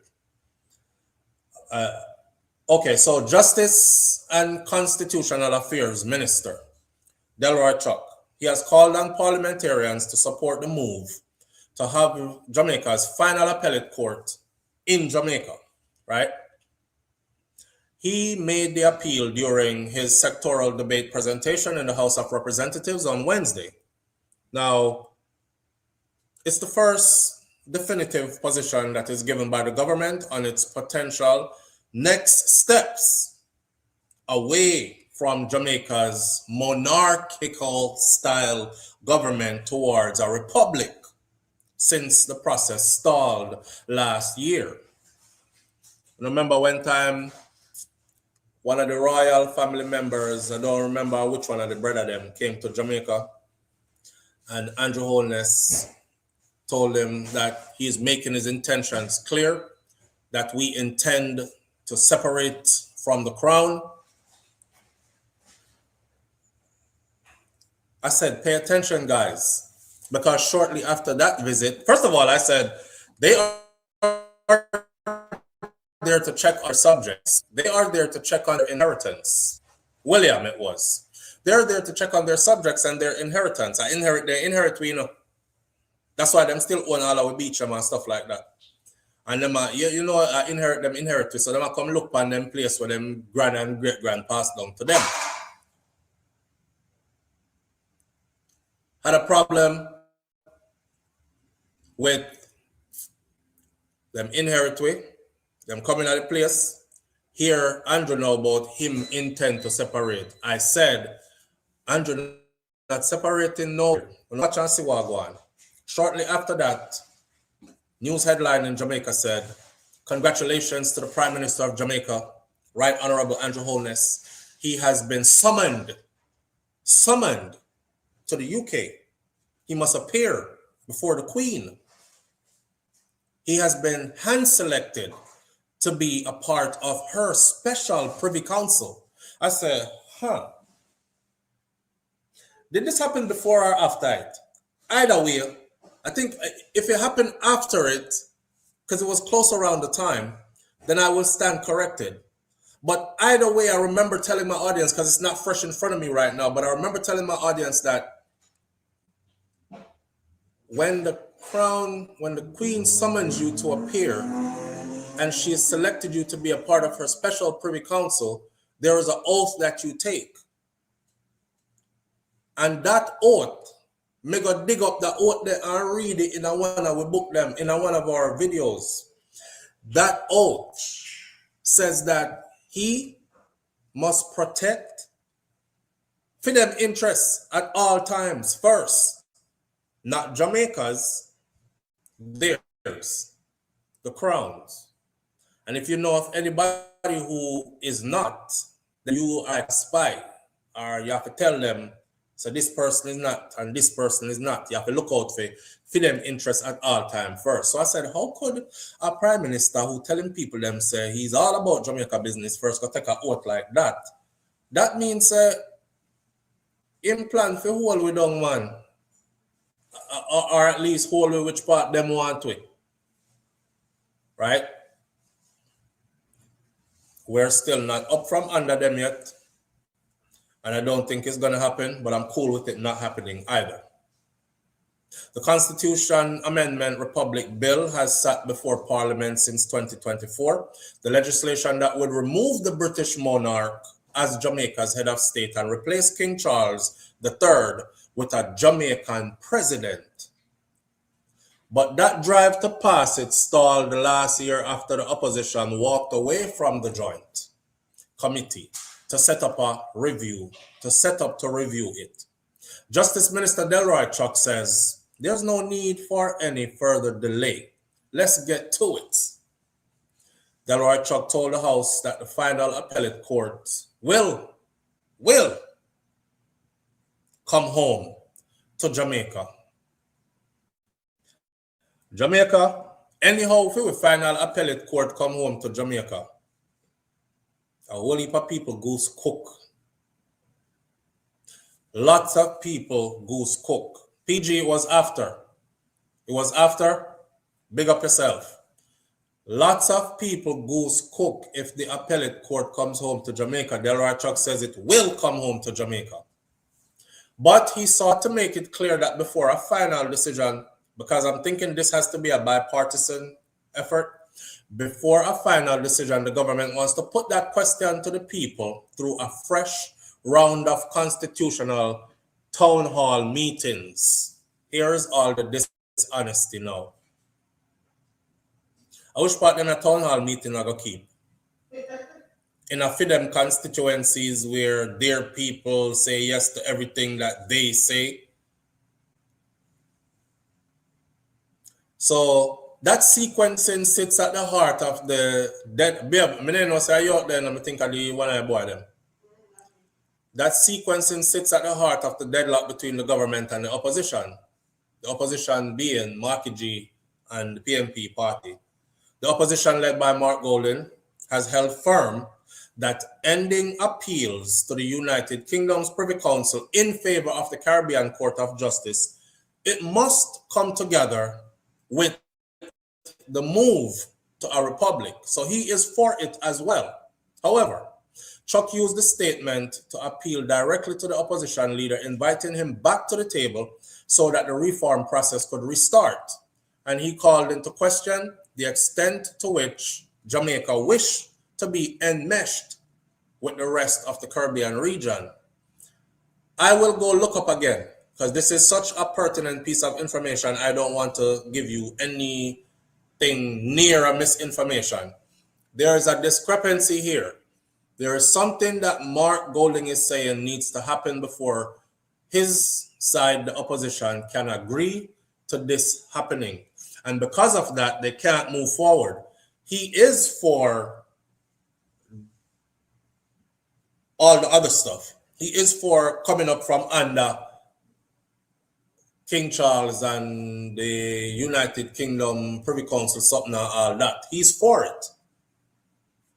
But there's one particular thing which I can't remember off the top of my head right now that is stalling it, that he will not agree to. But we'll have this discussion further on a further date. My thing is more stripped back and basic than that. From my entire life of observation, I've observed enough to know now that that would be a bad move for us. Because we don't know how to fairly deal justice. We're biased when it comes to dealing justice. You don't like somebody, send him to prison. That's Jamaica for you, right? Our judicial system is based on which family you come from, where you grew up, who your parents rub elbows with, that kind of stuff. It's not based on strictly the law. And I have a problem with that. Because when we go England only deal with the law. Them no business. who are Christian from who are worldly and why you have so much tattoo on your body, you're evil, you know. We just in too much of the extraness when we're trying to decide if this person wrong or right or deserves life in prison versus his freedom. We're going off in all other kind of something except for the particulars of the case, proper investigation, and solid evidence. Them, they're the only thing we needed. So because of that, for me, I say no. I don't know who said anything else. Live on the air with SouFLo. Good morning. SouFLo, blessings. Mazan. Okay, you know, out in the streets. But hear me thing now. Yeah. You see, with this justice ministry, the other day I listened to a member of parliament from St. Elizabeth. She's a lawyer.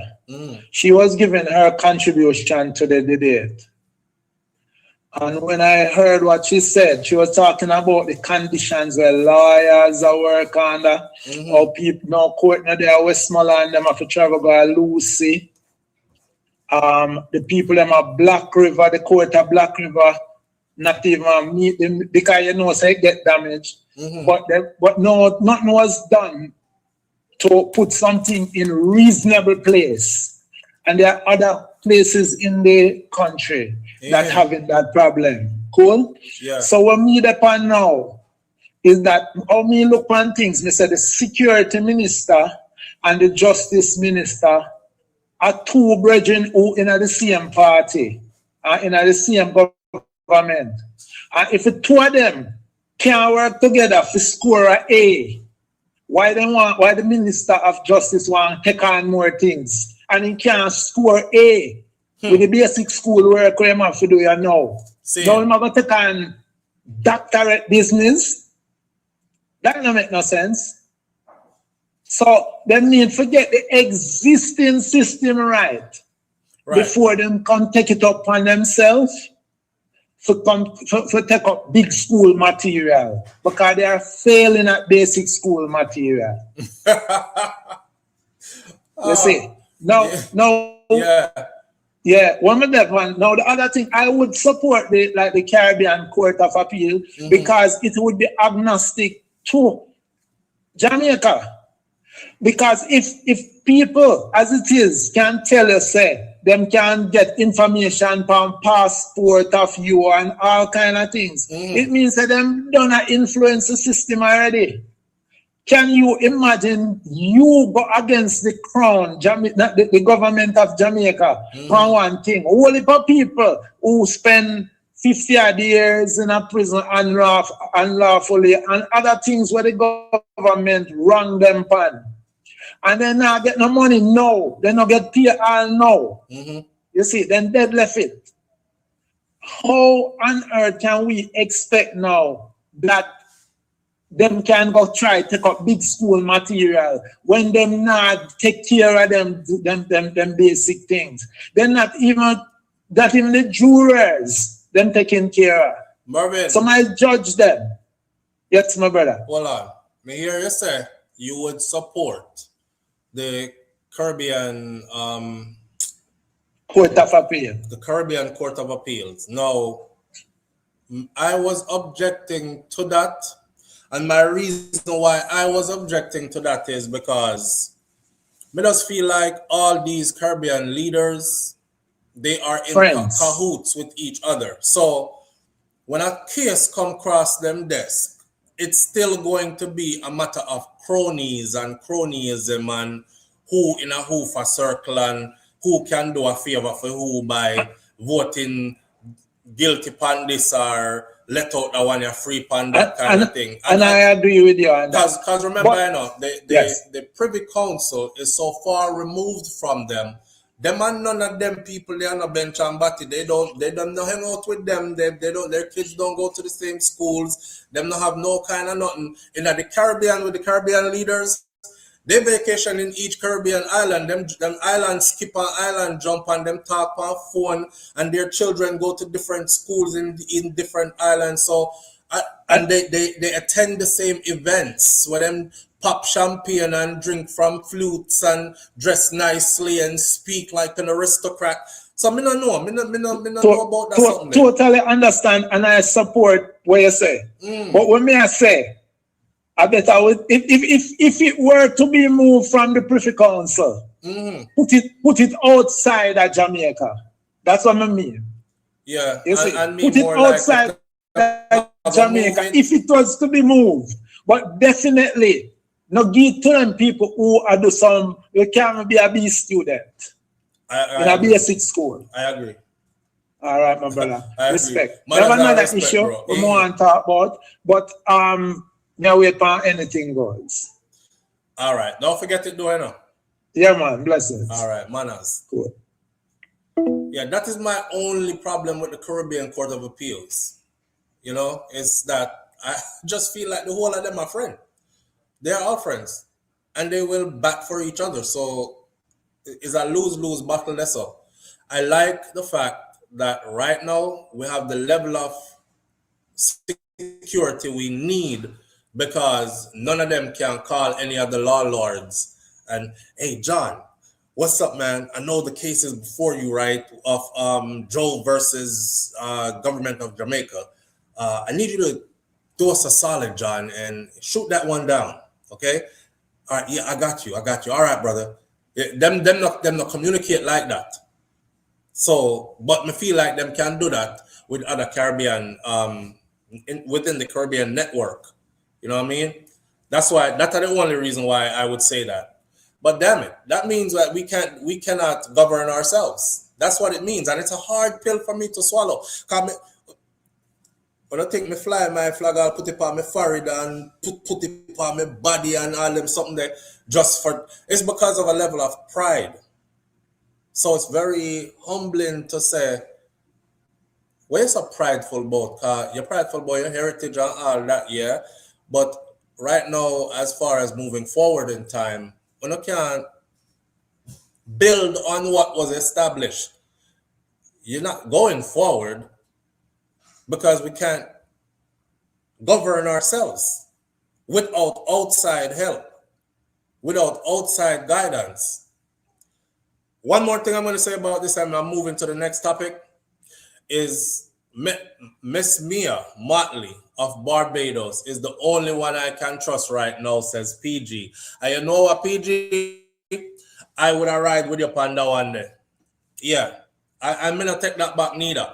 Something happened the other day, I'm not going to get into it, but I said it right here. I said, Miss Mia Motley, we will see when the time comes if she actually changes her tune too, because everybody else was forced to change their tune.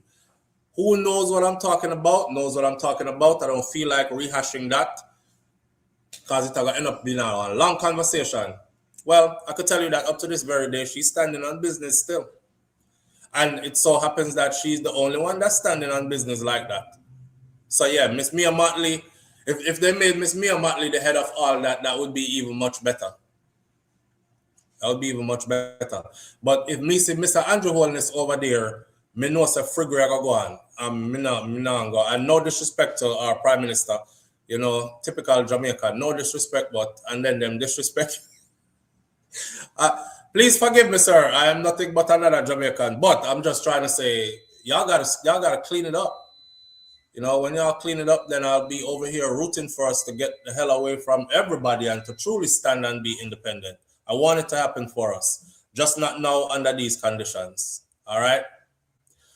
Crystal G says, but it's also human that it's Jamaica living in other Caribbean islands, but it's also known that it's Jamaicans living in other Caribbean islands. And they are in positions of power in other Caribbean islands after they have served in these positions of power in Jamaica. So which part them friend them there? Yard. Yeah, so it's easy to make that phone call or shoot that text message and frig up your whole case.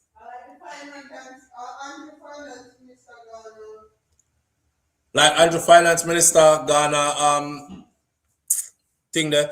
Like when name there, the police guy, Fitz Bailey, I think.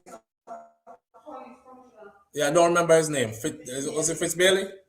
Yeah, Fitzbailey. And then them send out report how Fitzbailey has managed to get the murder rate under control, or reduce the murder rate there drastically without police killing anybody.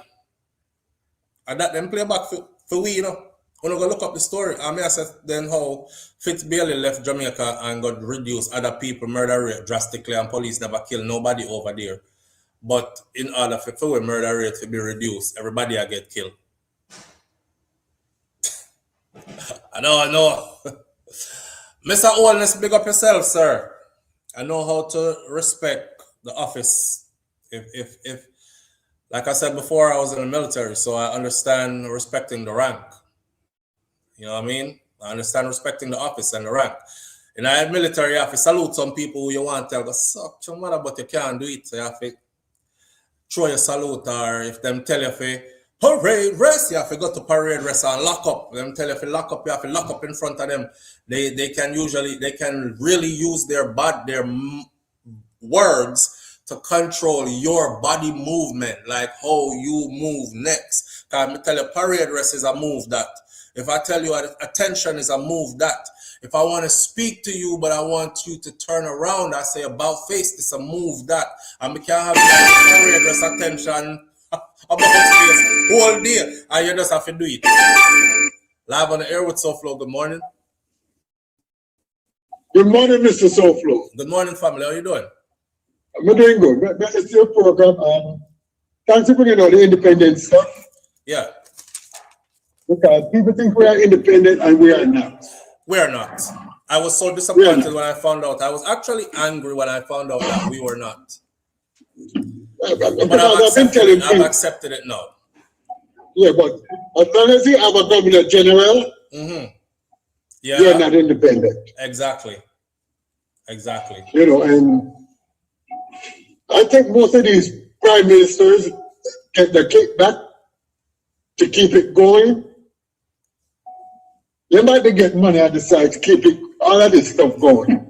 Weren't they trying to say that the next governor general should be, what's her name that just retired from the DPP next?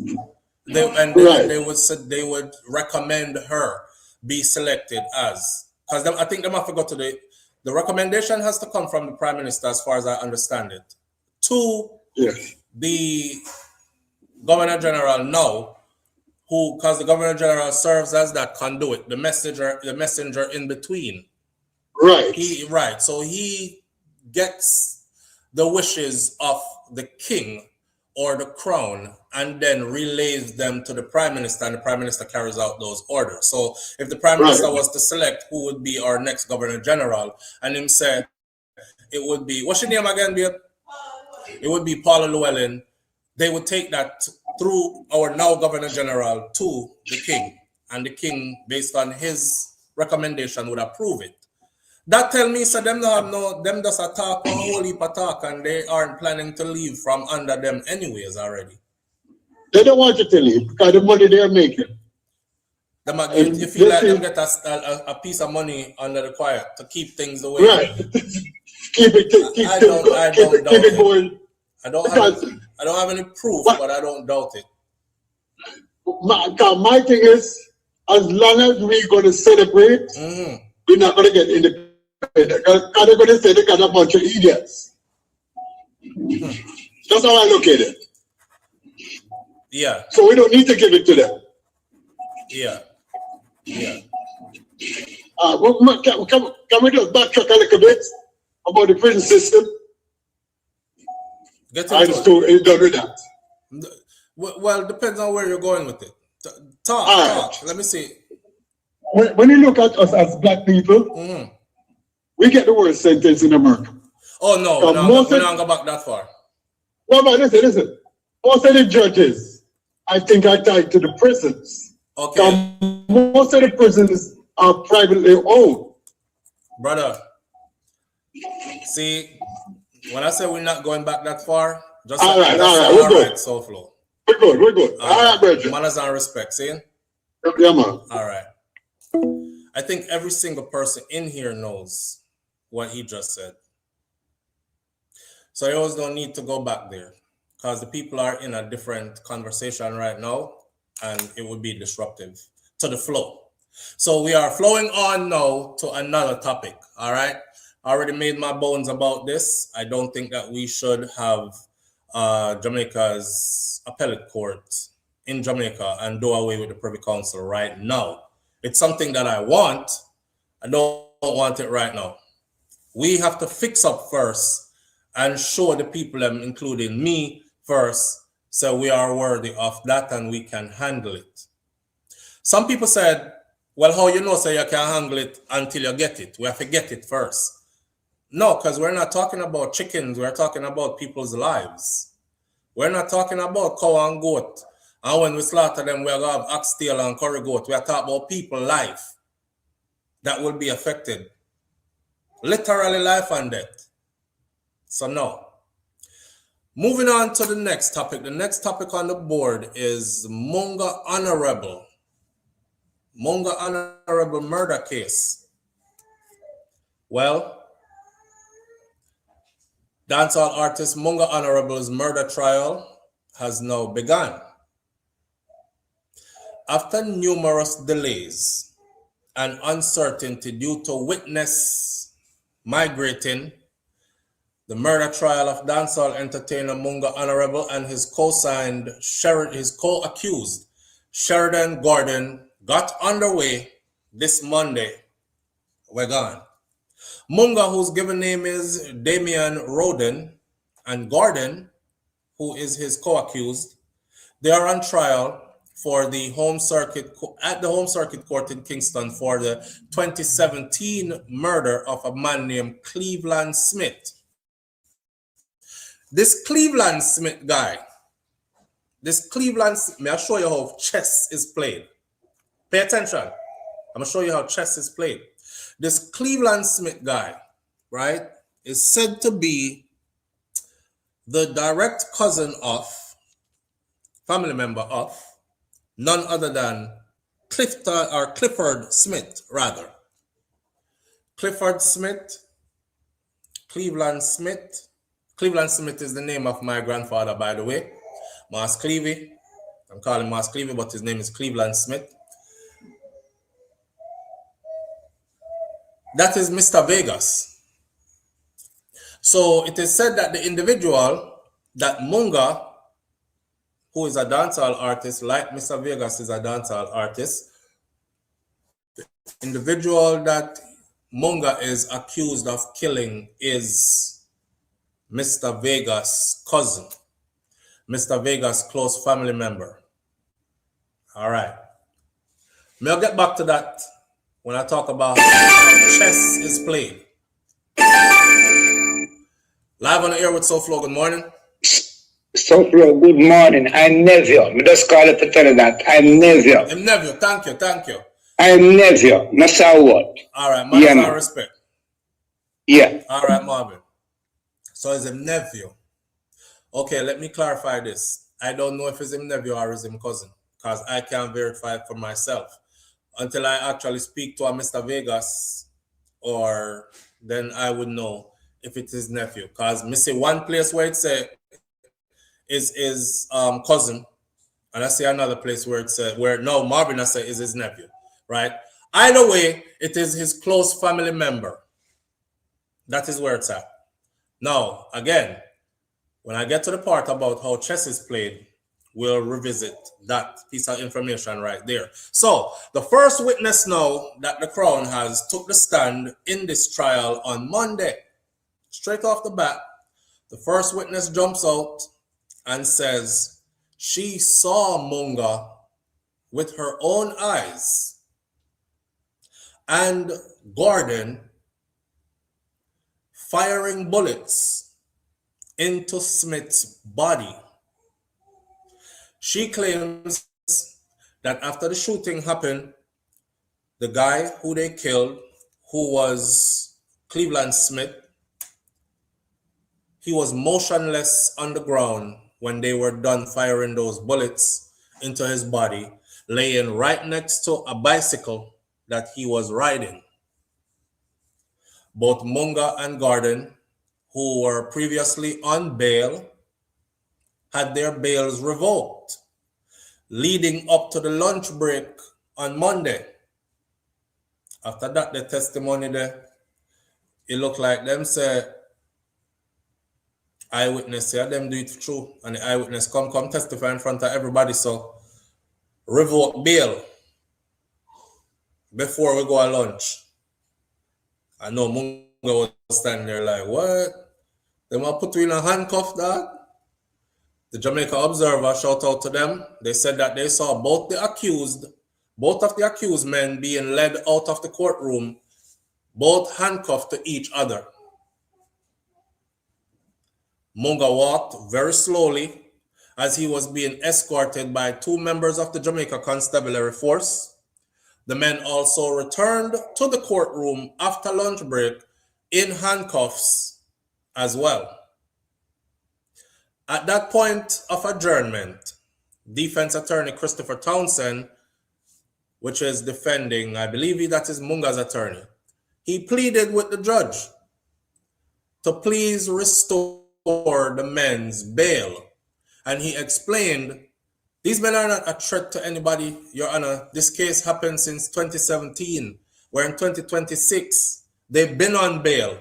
Them not cause no trouble on bail. At least allow them to remain on bail until the outcome of this trial. They're not a threat. If they were, they had years to do whatever it was they were going to do. He explained that they had been granted bail before following Smith's death back in 2017, and the judge took it into consideration, and then the judge granted them bail again. This time the bail was extended until Thursday, which was yesterday.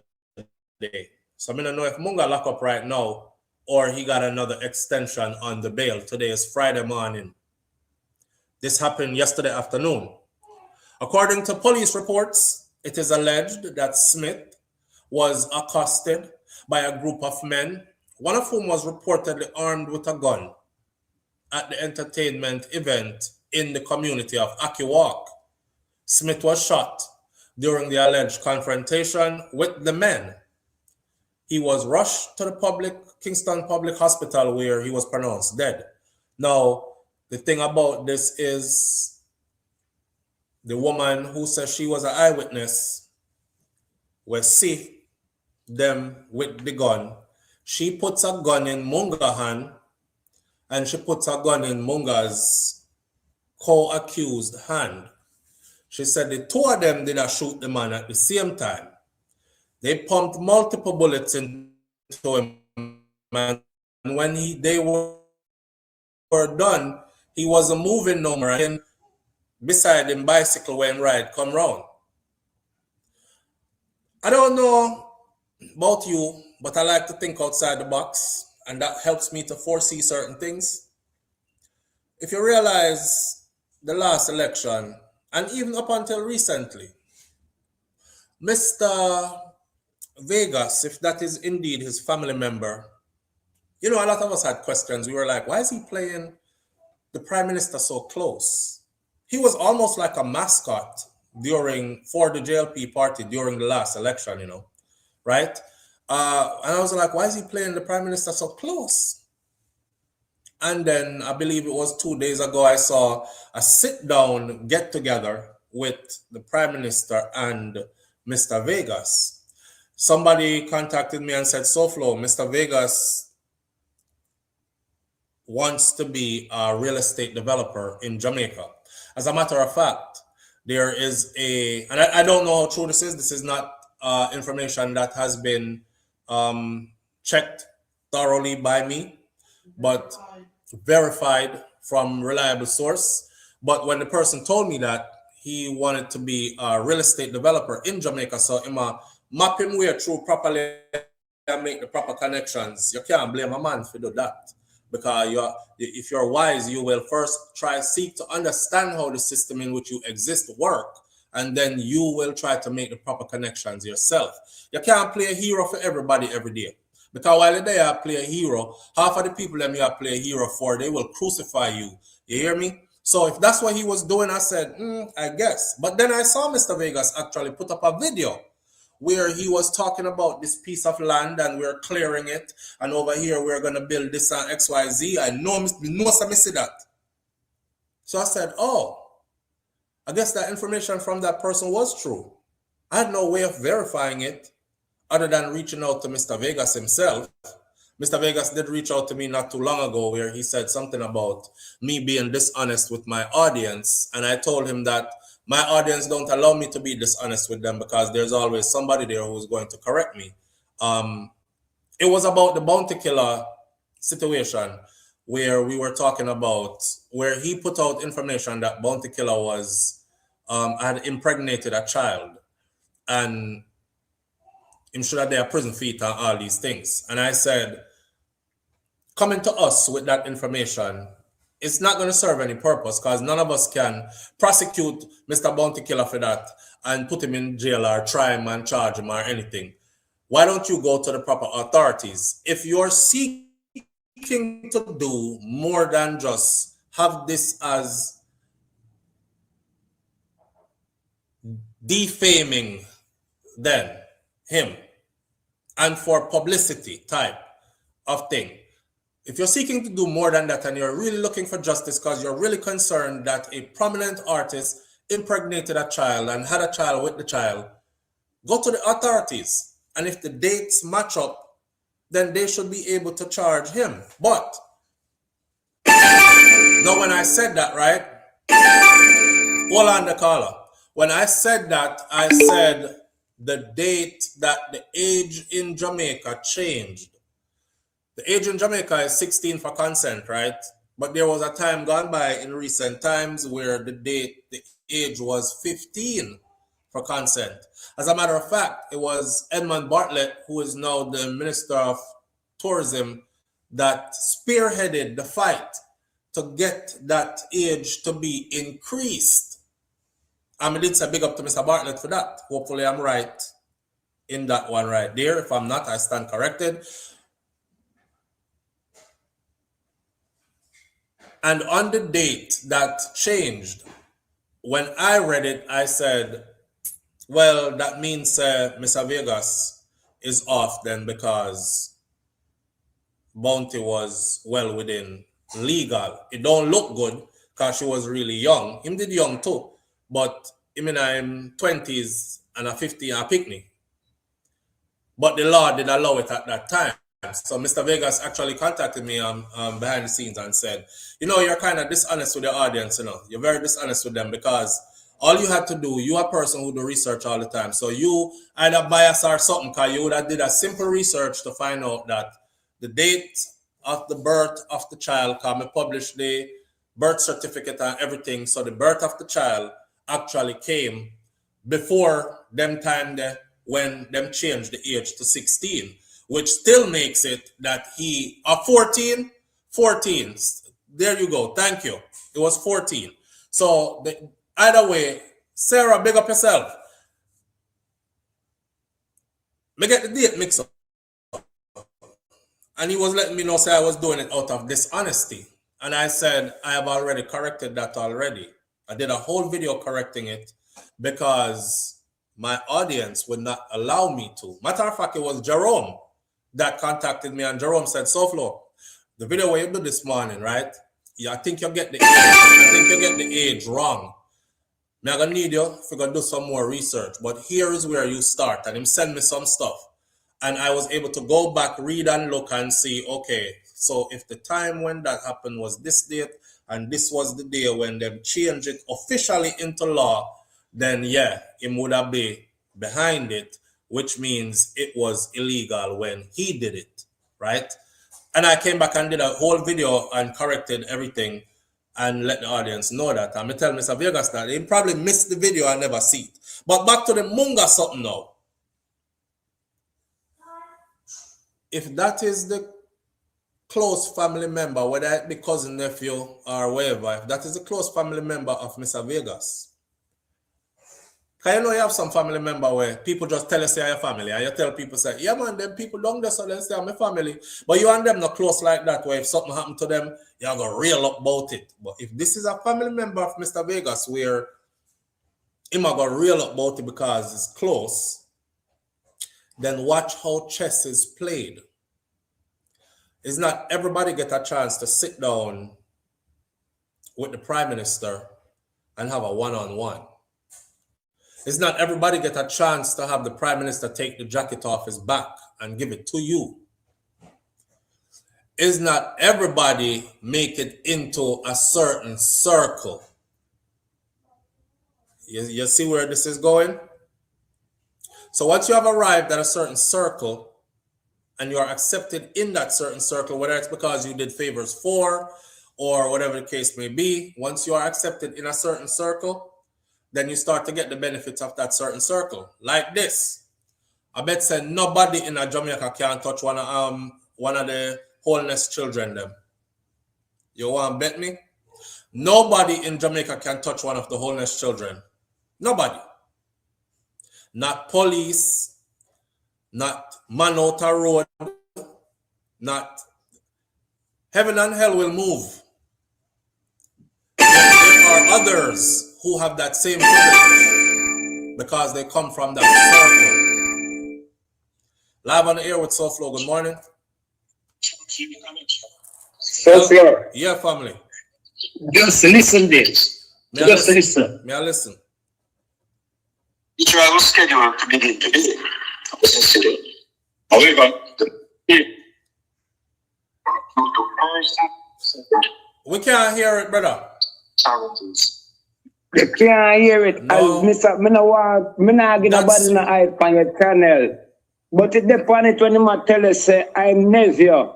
Okay. Yeah, that. But me no want. If you take it off a speaker, I'm not gonna tell you go look it. Okay, so me not get nobody channel no hype. I'm respect that. Big up yourself. But hear what me I say.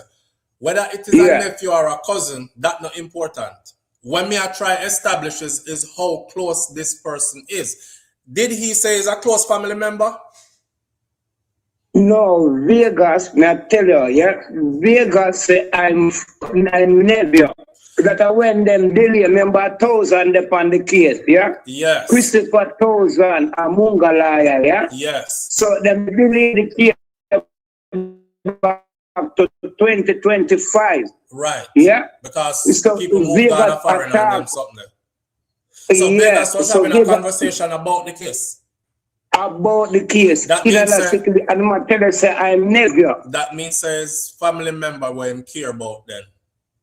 Care about that me I try all right, so listen here. Thank you, Marvin. And when we did that try establish is if it's family member that him care about, then the privileges that he has gained from establishing himself with certain connections. Yes,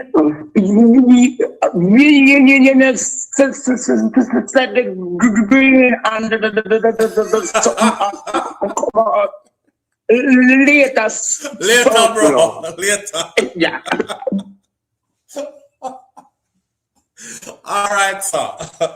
All right, we're gonna left it there, so we're gonna left it there, so I'm just gonna say to you, watch how chess is played.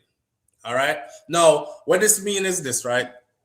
We are looking for Munga go through the case, yeah, and we are set ourselves whoever is here that's going to say Munga is gonna bust off the case on their road and watch how chess is played. Because if this is a close family member and somebody who he care enough about to call down some favor spot, I don't give a damn what nobody want to say. You know them always deny that that's how the system is ran. Nothing don't go like that. Justice is spread equally across for everybody. Lie. And we all know that it's a lie. Right? Right. Oh, now watching pre. Mr. Vegas work hard during the blouse and skirt election, and no man, me I say, who appoint him spokesperson, and he must be getting a check for this because the man turned into a pom-pom waving, cheerleading. I remember Vegas did a show in New York and reached back at Jamaica for the rally, like almost the same time. Live on the air with SouFLo. Good morning. How going, SouFLo? But there ain't no family walking. Mr. Vegas have been bought by the highest bidder, man.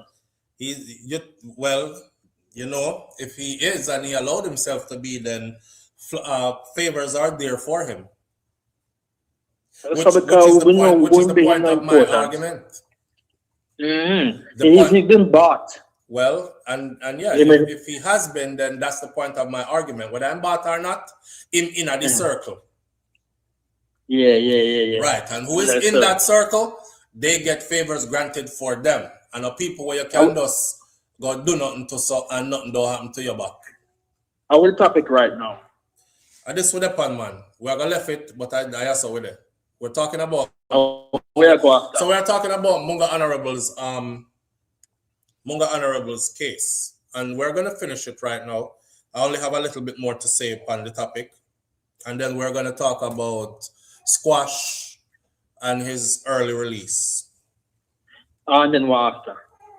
And then after that, I'm gonna talk about the case in Jamaica where this will be our last one for the morning. And this is woman Kadisha McLeod that was found. Her body was found in the bushes on roadside. The pharmacist? Yesterday, yeah. That would be the last one for the morning. Let me say something about Munga quickly. Yeah, man, go ahead. You can hear the case when Munga hurt a man who did chop him. All right. Type that. That is a part of what I was about to say. So because I'm not sure, and because my world is small, and more than likely I'm going to run into all of these people at some point, me try to keep when me I say a certain way. So me not gonna word it like this. I remember a time when I was watching an interview with Mr. Winford Williams on stage, and Munga was doing an interview. And it was in the news first that Munga Honorable was chopped, and it was severe, and he was badly injured, and all these other kind of things. Somebody chop him. So when we go try to get information as to how it happened, them say Munga did just did up on a wall, just a chill out about a spliff or something like that, a reason with a virgin, and somebody out of nowhere just came up and chop him with a machete. And I said, damn. What man or him did a beef with somebody or what? Now, shortly after, we heard that the person who chopped Munga with the machete was gunned down. Him dead. Man shoot him dead. Them never say a Munga do it yet. Them just say man did shoot him dead first. Investigations are happening. They're trying to find out who took his life. Fast forward further now is when we heard that Munga is on charges for shooting a man who chopped him. Now, me don't know if I did see a man who chop him. Me just say how the news was put out there. So on Mr. Winford Williams, when he did the interview on stage, Winford Williams asked him if he no want revenge. And Munga him call and collected, and he said, no, sir. I'm going to tell people nothing with them see him out there. Don't hurt him. Don't do nothing to him neither.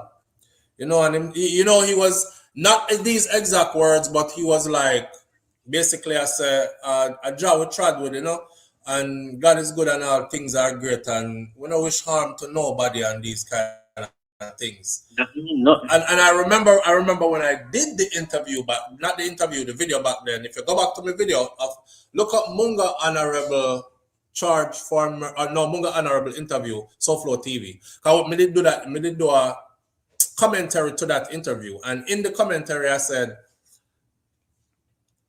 people will kill you neatly, and say, no, sir, me don't have no, him harm me. It's all right. I leave it to God.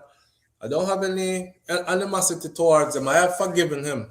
I'm going to send it down in the ground, but yeah, he might come on the ground already, Yeah, so you're dead, for sure. But you know what, look at me when you're dead. When you're dead. So, bro. Yeah, brother.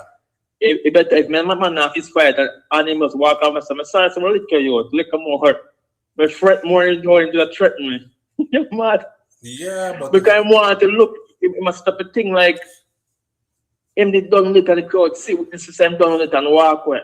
But that was Munga's how he was on stage interview. I mean, I watch him now, I watch the interview, I said, boy, you're strong. Either that or you clear the path for now, because the man there got dead. And shortly after that, I heard that, you know, the person who chopped Munga Honorable was dead. I had no way of verifying that unless I reached out to them, and I didn't. And then after that, no, Munga get charged for murder. And it didn't happen one day to the next day to the next day, so it was hard to connect. You understand what I say? Yeah. Time run off from the time when him get chopped to the time when somebody dead. So we couldn't connect the two. It wasn't like say him get chopped Monday, him go to hospital, them keep him for a couple of days, then fix up him shoulder, him bandage up, and the person dead by Friday. It wasn't like that. It was quite a distance of time in between the events. So people are saying it was him that chopped him, but me not sure if I him did chop him. The person connected to Vegas, I'm connected to Vegas. Say it again. The man who chopped Munga connected to Vegas, I am? Yes, Marvin just called and was playing us an interview where Mr. Vegas in the interview was admitting that that is his nephew. That's why the case not dropping. Yeah, that's so you see now what I say about playing chess. Yeah. All right, son. I'm going listening. All right, my brother. All right, good.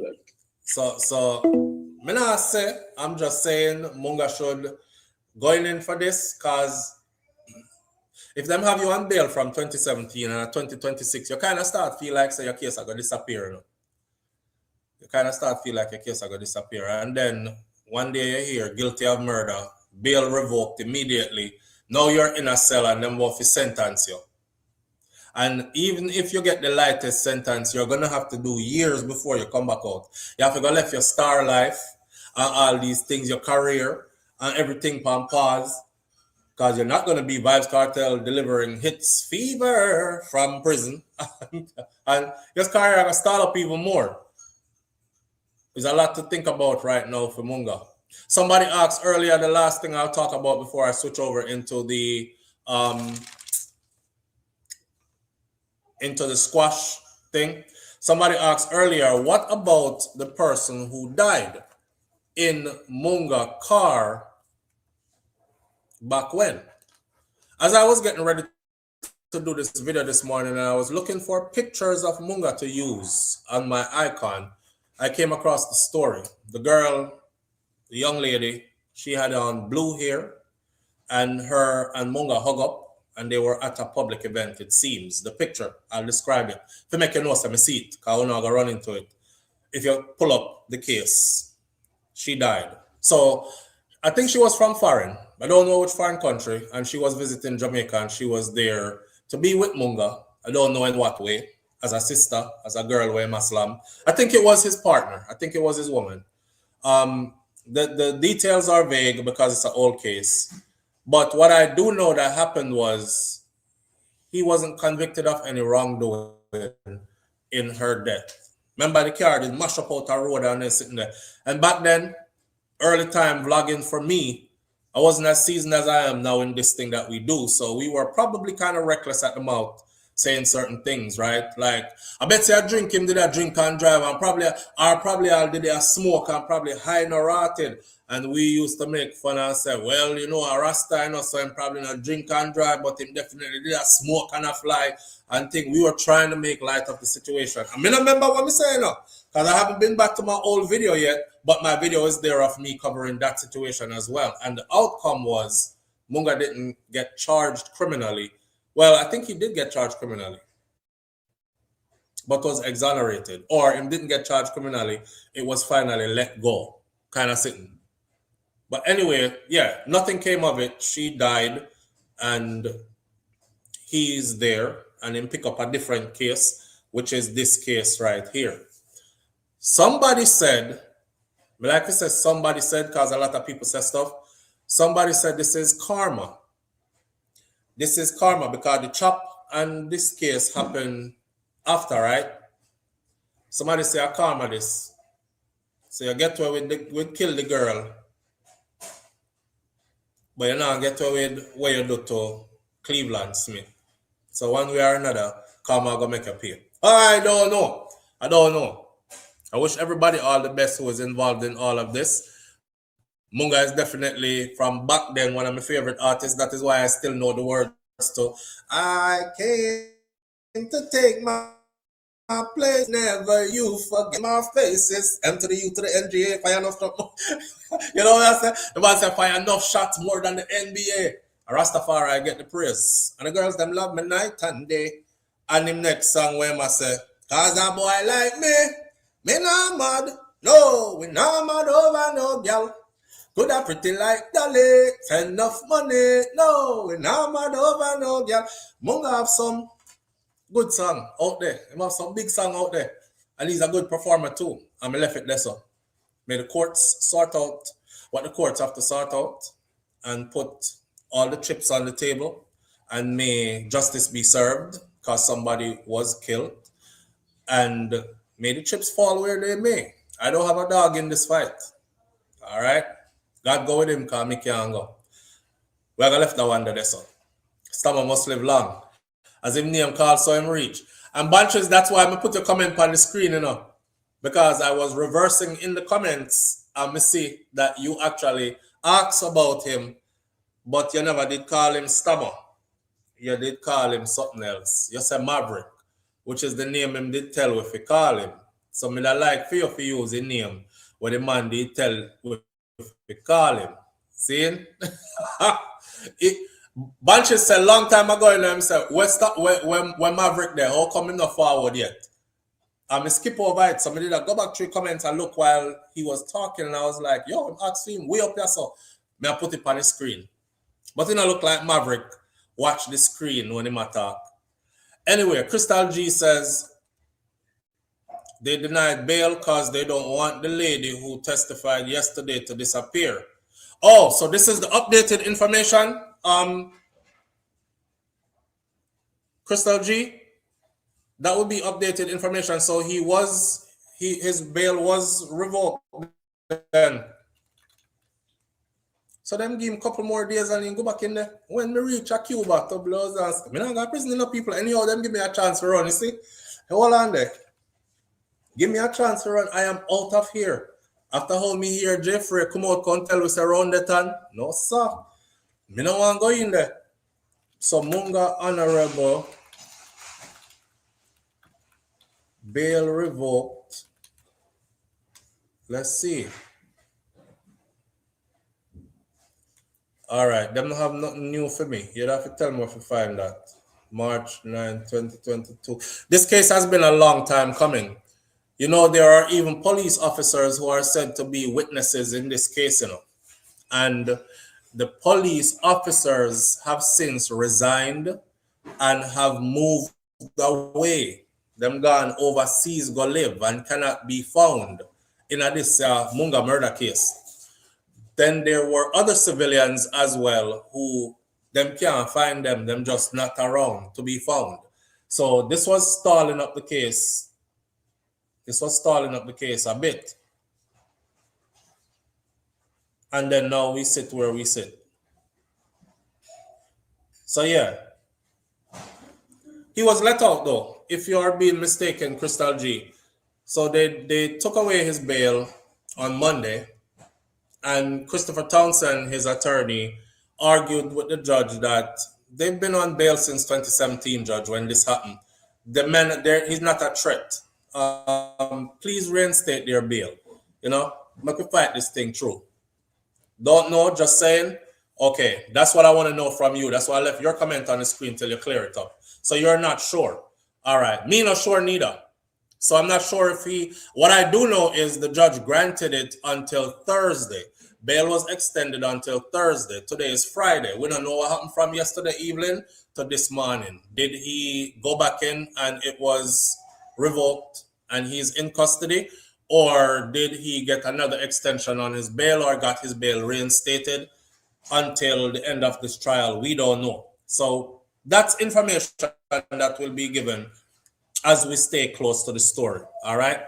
We're gonna left the Munga something right there, so it's 11 o'clock. We have two more topics to cover.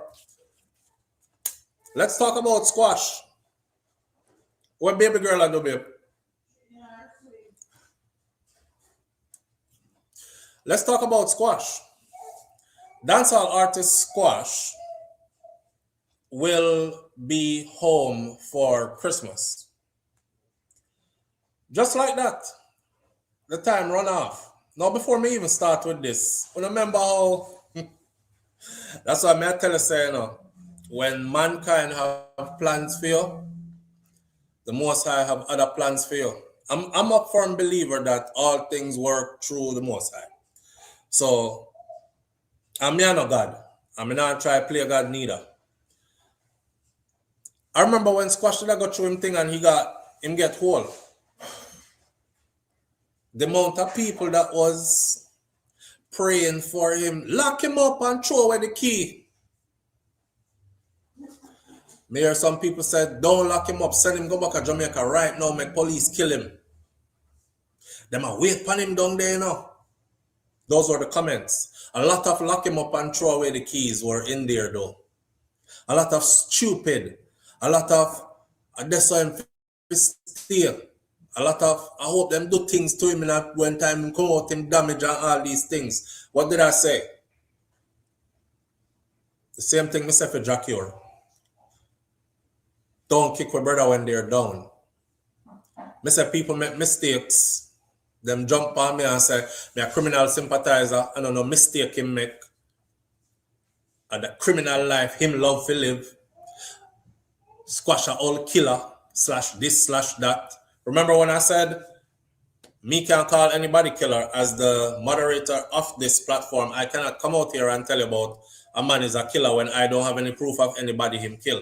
Me never see him kill not even a mosquito yet. So how me figure call him killer upon this platform? You know what I mean? That can go a long way, you know. Me saying that here, calling somebody a killer here, regardless of who it is, it goes way farther than anybody else who doesn't have a platform who says the same thing. So I'm very mindful of that. So that's all me I try to them. So I told him, I said, saying, so some of you are saying he's a killer and him kill how much people and them are wait upon him down a mobile. Point me to one incident, just one. Of course, none. So Squash came to America and got himself in a entanglement, so to speak, rehashing some of the stuff that he has been through because the feds let out the information that Squash actually came into the US perfectly legal, but then he left before his visa was up. Him could have stayed longer, but him left. And then them find out say him left and come back in through the back door. Or came back in through an illegal route, which had everybody thinking, then if you didn't have visa and you go in already, why you left? Him left like almost immediately, you know, and come back in through one illegal route, crossing the border, which that raised their eyebrows. He had been in ICE custody before. When him going to ICE custody, and people say, yo, them hold him will get deported. And him flip out of ICE custody. Them say, no, he might work with the feds. What happened was, they published all this information. While he was in ICE custody, he actually got married to the woman that he was with. She got in there, got married him. So apparently you could get married while you're in there. And while he was in there and she married him, they filed all his paperwork. So he now had a packet before the courts. And that is how he was released from ICE custody on a retainer, what them call immigration probation. So you have to report to a certain address how many times a month or how many times every month or whatever the case may be. And that's how him get out first. It wasn't because him snitched on nobody or anything like that. He actually quickly put a case together for change of status and had it submitted. So now they had to wait because that's how the process goes. You have money, you can get lawyer. Every person who ICE hold have an option to either just say, you know what, I'm not fighting nothing, send me home, or I got some money, I'm gonna hire a lawyer. I'm going to sit in ICE custody for the next 3-4 years fighting my case because I got good money. That's how it works. So he was sitting in there fighting him case. Then realize this is somebody who can actually pay for the fight. Then let him out on probation. Of course, the gun thing happened next, where them people that said they were doing a surveillance, and he came into their surveillance and they witnessed him getting handed the gun. We thought he was going to get a lot of time for that, especially when the feds, especially when them tell the local police to drop the case so them can pick it up. Because you know the whole story about the Glock with a switch. Glock with a switch, for those of you who don't know what that means, it's just a switch or a modification that is placed on a gun to turn the gun from semi-automatic, pow, pow, pow, to a fully automatic. You squeeze on the trigger one time, it race out a clip. So when you hear a man say, they race out a clip in your face and a boy, chip Glock there, so right now, that's what he's talking about. Chip Glock, the Glock is chipped and it will race out the whole clip on you. Very dangerous.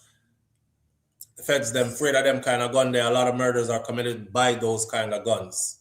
When you see the victim get 16, 17 shot one time, is usually a chip Glock or something them use on him, something chip them use on him.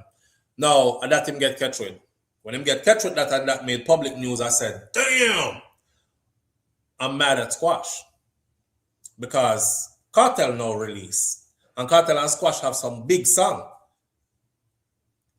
And then I'm like, I'm looking forward to see Squash and Cartel on stage and you know them song there. That never happened.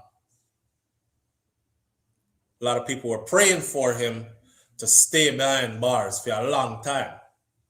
That never worked. All right. I remember Cartel do a video where I'm saying, oh man, Squash so free, man. And it will be better than ever before too. You know? We'll wait to see what that means. I'm guessing some big collaborations and these things are coming. The world is huge. Dancehall star Squash is now one step closer to his freedom.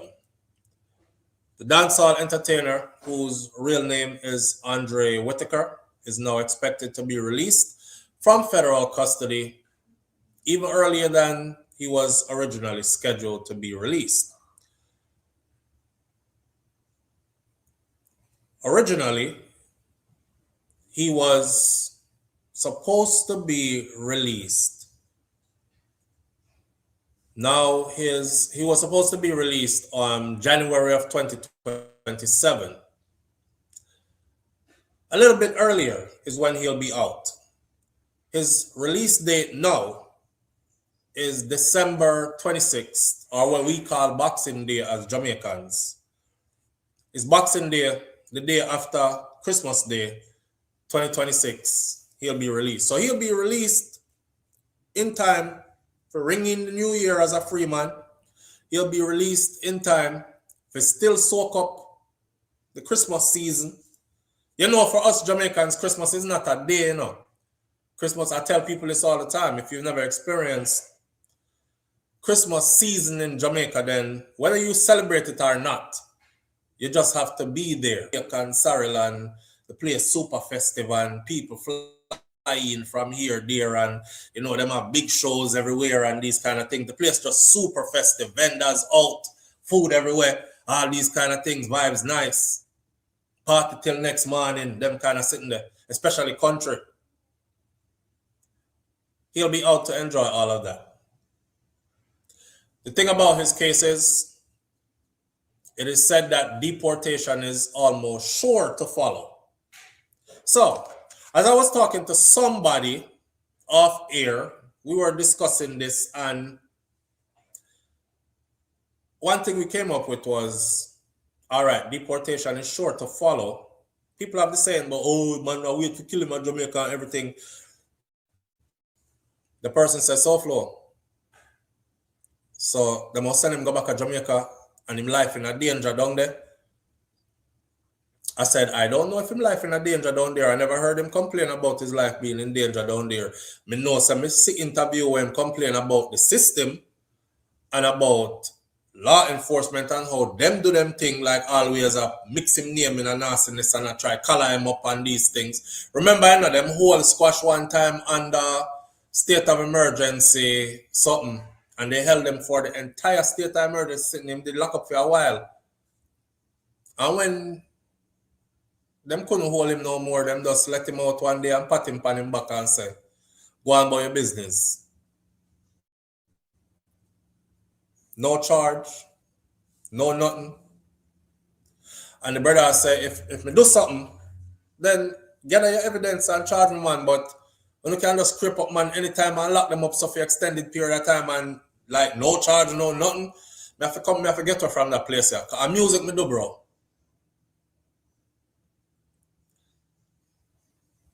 For him to be released that time, what I want y'all to think about is this. Under Donald Trump administration, there is something called, and it's very active right now, it's called a third country deportation. So, there are laws, rules to this. Remember, one of the ICE officers said they are instructed to not even look them in their eyes when they're going to deport them because it might trigger something. Because the law says, if that person you're about to put on that vessel to go deport, if they say, they're going to kill me when I get there, they are supposed to. I can't imagine how many people say that and them still fling them on the jet and send them go where them a go. But somebody who has money, a lawyer team, and can fight that, they'll probably have that overturned and be right back here. So they risk that. They'll do it to who them think them can do it to. If he says, I'm in danger, they're waiting to kill me in my country, man, I can't go back. Remember what Donald Trump said? Remember, so them did classify squash as a transnational leader of a terrorist organization. Those were the exact words. A leader of a transnational the leader of a transnational terrorist organization. That's what he was classified as first. I remember when I said, okay, so damn, if them charge him with that, and it stick him gone for a long time. Only to find out that's one of the first charges will get dropped when him go in there. Because, and as a matter of fact, they weren't even allowed to mention it when the time came around. His lawyer said, stop mentioning that. Stop mentioning it because you have the media judging him as that, and you're not even charging him for that. I said, damn. That makes sense. They're spreading this propaganda everywhere. Transnational criminal organization, terrorist organization, the leader of. Well, how come y'all ain't charging him for that? Because they don't normally say stuff like that to the press unless they have proof that that's what the person is. That can backfire upon them, especially for somebody who can afford some good lawyers. They drop the damn charge. When them drop that charge there, I say, okay, this look like them did think a weak fence over there, but it wasn't a weak fence. So they had to like fix up how them do this. He came away with little and no time. End of the day. Him being deported now, whole another story. I don't know squash business. I don't know who him a war with or if he's warring with anybody at all. You know, the streets talk. The streets have what them I say. His enemies are talking. His friends are talking. His fans are talking. Me over here, so like bird on a wire, don't know a thing. So don't look for nothing about that.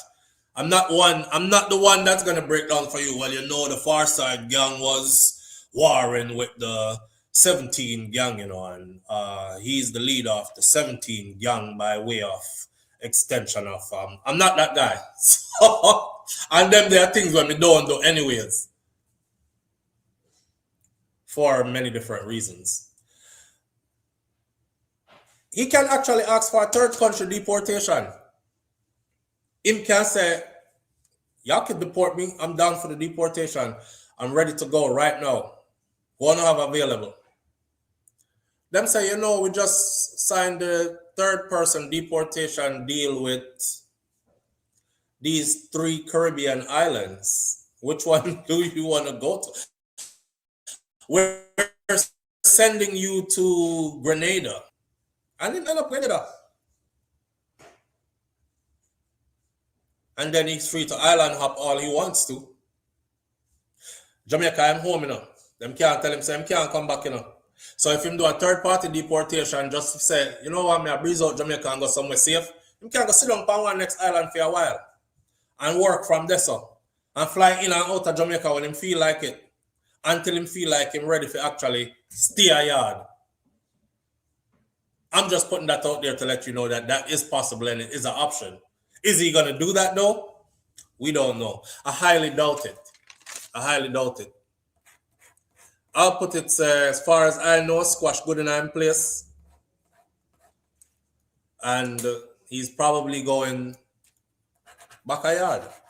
If them are going to dip him. I don't think he's going to request to be sent to another Caribbean island. But the option is there. He could be. Right?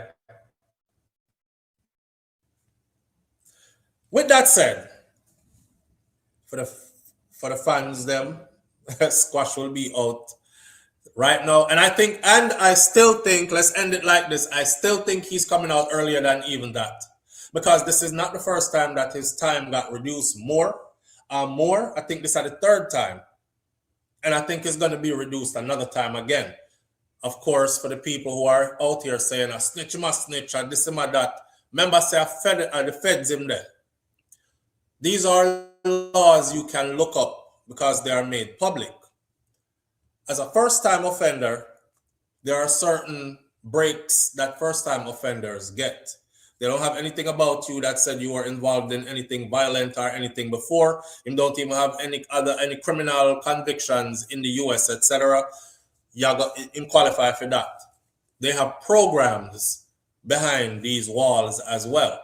Hey man, you could go to classes and pick up another 2 months off your sentence here if you complete this certification here, behavioral counseling, anger management counseling, this counseling. It's all for rehabilitative purposes, right? And you demonstrating to them that you are interested in being a better person.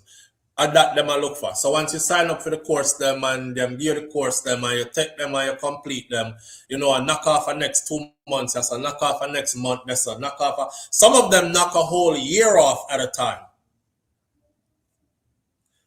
And there he is, out in time to celebrate Christmas. So I'm sure the people who did I wish them get the 35 and 40 years,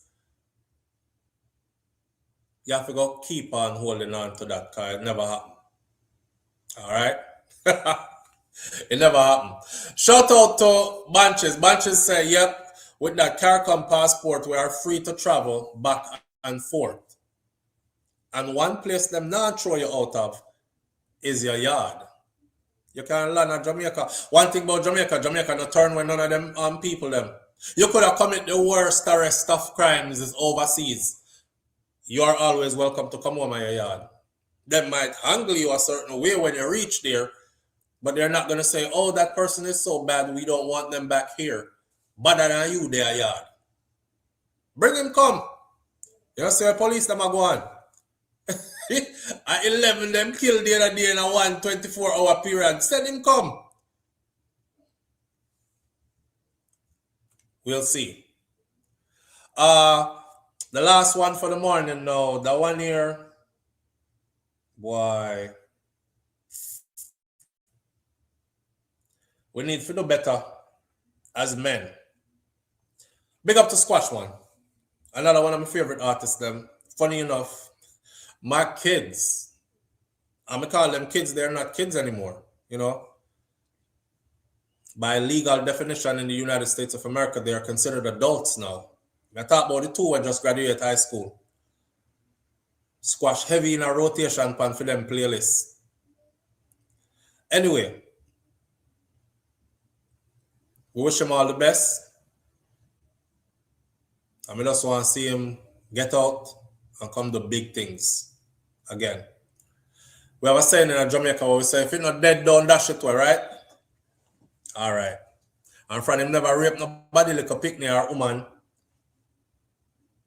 And it's none of the fishy stuff him in. Forward the road, youth. And come live your life.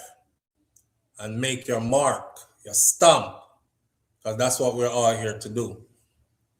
Last story for the morning. Before I even start the story, let me say, some of them money are tender, you know. So I don't know.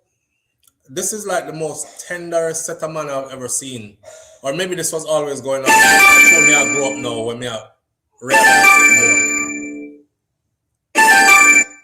Live on air with SouFLo. Good morning. Hey, SouFLo. It's Sarah from Australia. How you going? Sarah Walton. How you doing? Guess what? What happened? I'm good. Guess who I spoke to on TikTok Live? What? Guess who I spoke to on TikTok Live? War Boss. My big crush, Isaac Buchanan. Oh, you spoke to Isaac? Yeah, Isaac, yeah. Yeah. He said that one parent called him Isaac and the other called him Isaac. So he said, I can. Going to Jamaica. Hey? I thought you were going to say, I'm going to Jamaica. I would love to go to Jamaica. To boss and he said. I spoke to New York. You know the pretty twin that punched me? I spoke to her. She was like, come to Nigeria, girl. So, anyway. How you doing? Yeah, I'm good. I'm just about to go to sleep. But, yeah, Isa said that he would kind of read my book that I wrote. So hopefully, hopefully people start to read it. Your book was a children's book, right? No, I had two. One was a children's book. The other one was a romance based in Ocherios. Okay, what was the name of the other one? The other one? Yeah, the one that ended in Ocherios. Yeah, Under the Jamaican Sun. Under the Jamaican Sun. Love in Ochi. Under the Jamaican Sun. Yeah. Love in Ochi? You got it. Sarah, this sounds spicy. Yeah, it's about my love, the one that look like, All right. He was much more than it looked like, though. But it was good to write. But I mean, sorry, I shouldn't have said that. It's completely fictional. Complete work of fiction. It's completely fictional? Yeah, completely fictional. What was the name of the children's book? Oscar and the Magical Pizza. Oscar and the Magical what? Pizza. Pizza. Yes. Oscar and the Magical Pizza. All right. Good question. With the topic that you've got about deportations, I was deported from Jamaica. Do you think they will let me back in? Or that ship has sailed? So I was deported from Jamaica. Do you think they will let me back in? It was a long time ago. It was a long time ago, right? It was a long time, 13 years, yeah. Man, I don't. You would have to apply again. Do you all require a visa? No, you don't. You don't require. Nobody requires a visa to come to Jamaica. Everybody just buy tickets. We do. We do. Y'all require a visa? Yeah, and it's like a maximum of 7 weeks, and if you go 6 or 7 weeks, and if you go over that, you're an overstayer. So you go to prison. Rotten. Free up squash, by the way. Yeah, free up squash. So you all you have to do is apply for the visa then, or call the consulate and find out if you'll be okay to go. Yeah. It's like my situation with the UK. Yeah, they kind of fling me out of the UK, and I've been wanting to go back, but I'm scared that if I go, I won't be let in, and then I'm gonna be turned around and put on a plane and sent back. Yeah. So I don't know how to verify if I'm guaranteed to go in, because if I had a way, then I would definitely go, knowing that I'm gonna get in. Yeah, I think you should go to Ireland. Dublin, Ireland. I used to live there. I went there. Go to Ireland instead. I went there. I traveled there.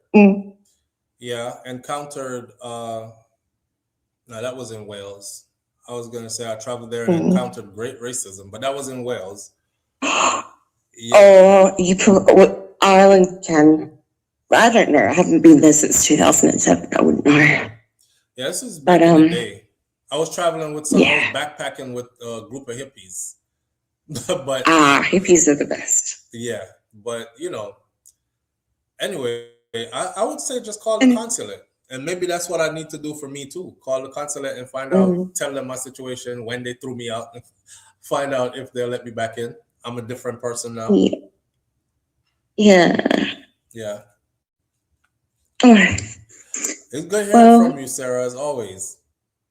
Always good talking to you, SouFLo. And check out my book if you get bored or you want something different to read. All right, I actually wrote it down. So Under the Jamaican Sun, Love in Ochi is the adult book, and then you have Oscar and the Magical Pizza is the children's book. Yes. All right. I'm gonna check them out. My pen name is Sarah Caliente. Sarah what? Like the name that I use, Sarah Caliente. That's my pen name. Sarah Caliente. Yeah. All right. Big up yourself. Big up yourself, SouFLo. All right. Later. All right. Sarah Goodman. Sometimes Sarah is like off kilter and rambling and randomly. She sounds very put together. And all right. Bossy, a lot of people want your problem who doesn't want to get deported to the USA. Who doesn't want to get deported to No, I know the USA, no. Listen. So my thing is England never deport me. They threatened to deport me and I left before they could. Them give me a letter. Remember, you don't hear the story, man, one time I tell you, say, I thought the Queen of England knew who I was because the letter was dropped off at the place I was staying at and it said at the Queen's request. And I thought, me? Poor little old me, the Queen is requesting. And it says at the Queen's request, you are to leave the UK immediately, or they'll be forced to detain and deport me. And I was like, oh shit. So I run around, do a bag of things and ended up leaving. And when I came back to the US, the custom officer in the US basically said, because I left as a student, the custom officer in the US said, she did not spoil up my life. I was young. She was like, I'm gonna spoil up your life. She said, if you had come back one day, if you came back tomorrow instead of today, you would have been on a plane to Jamaica from right here.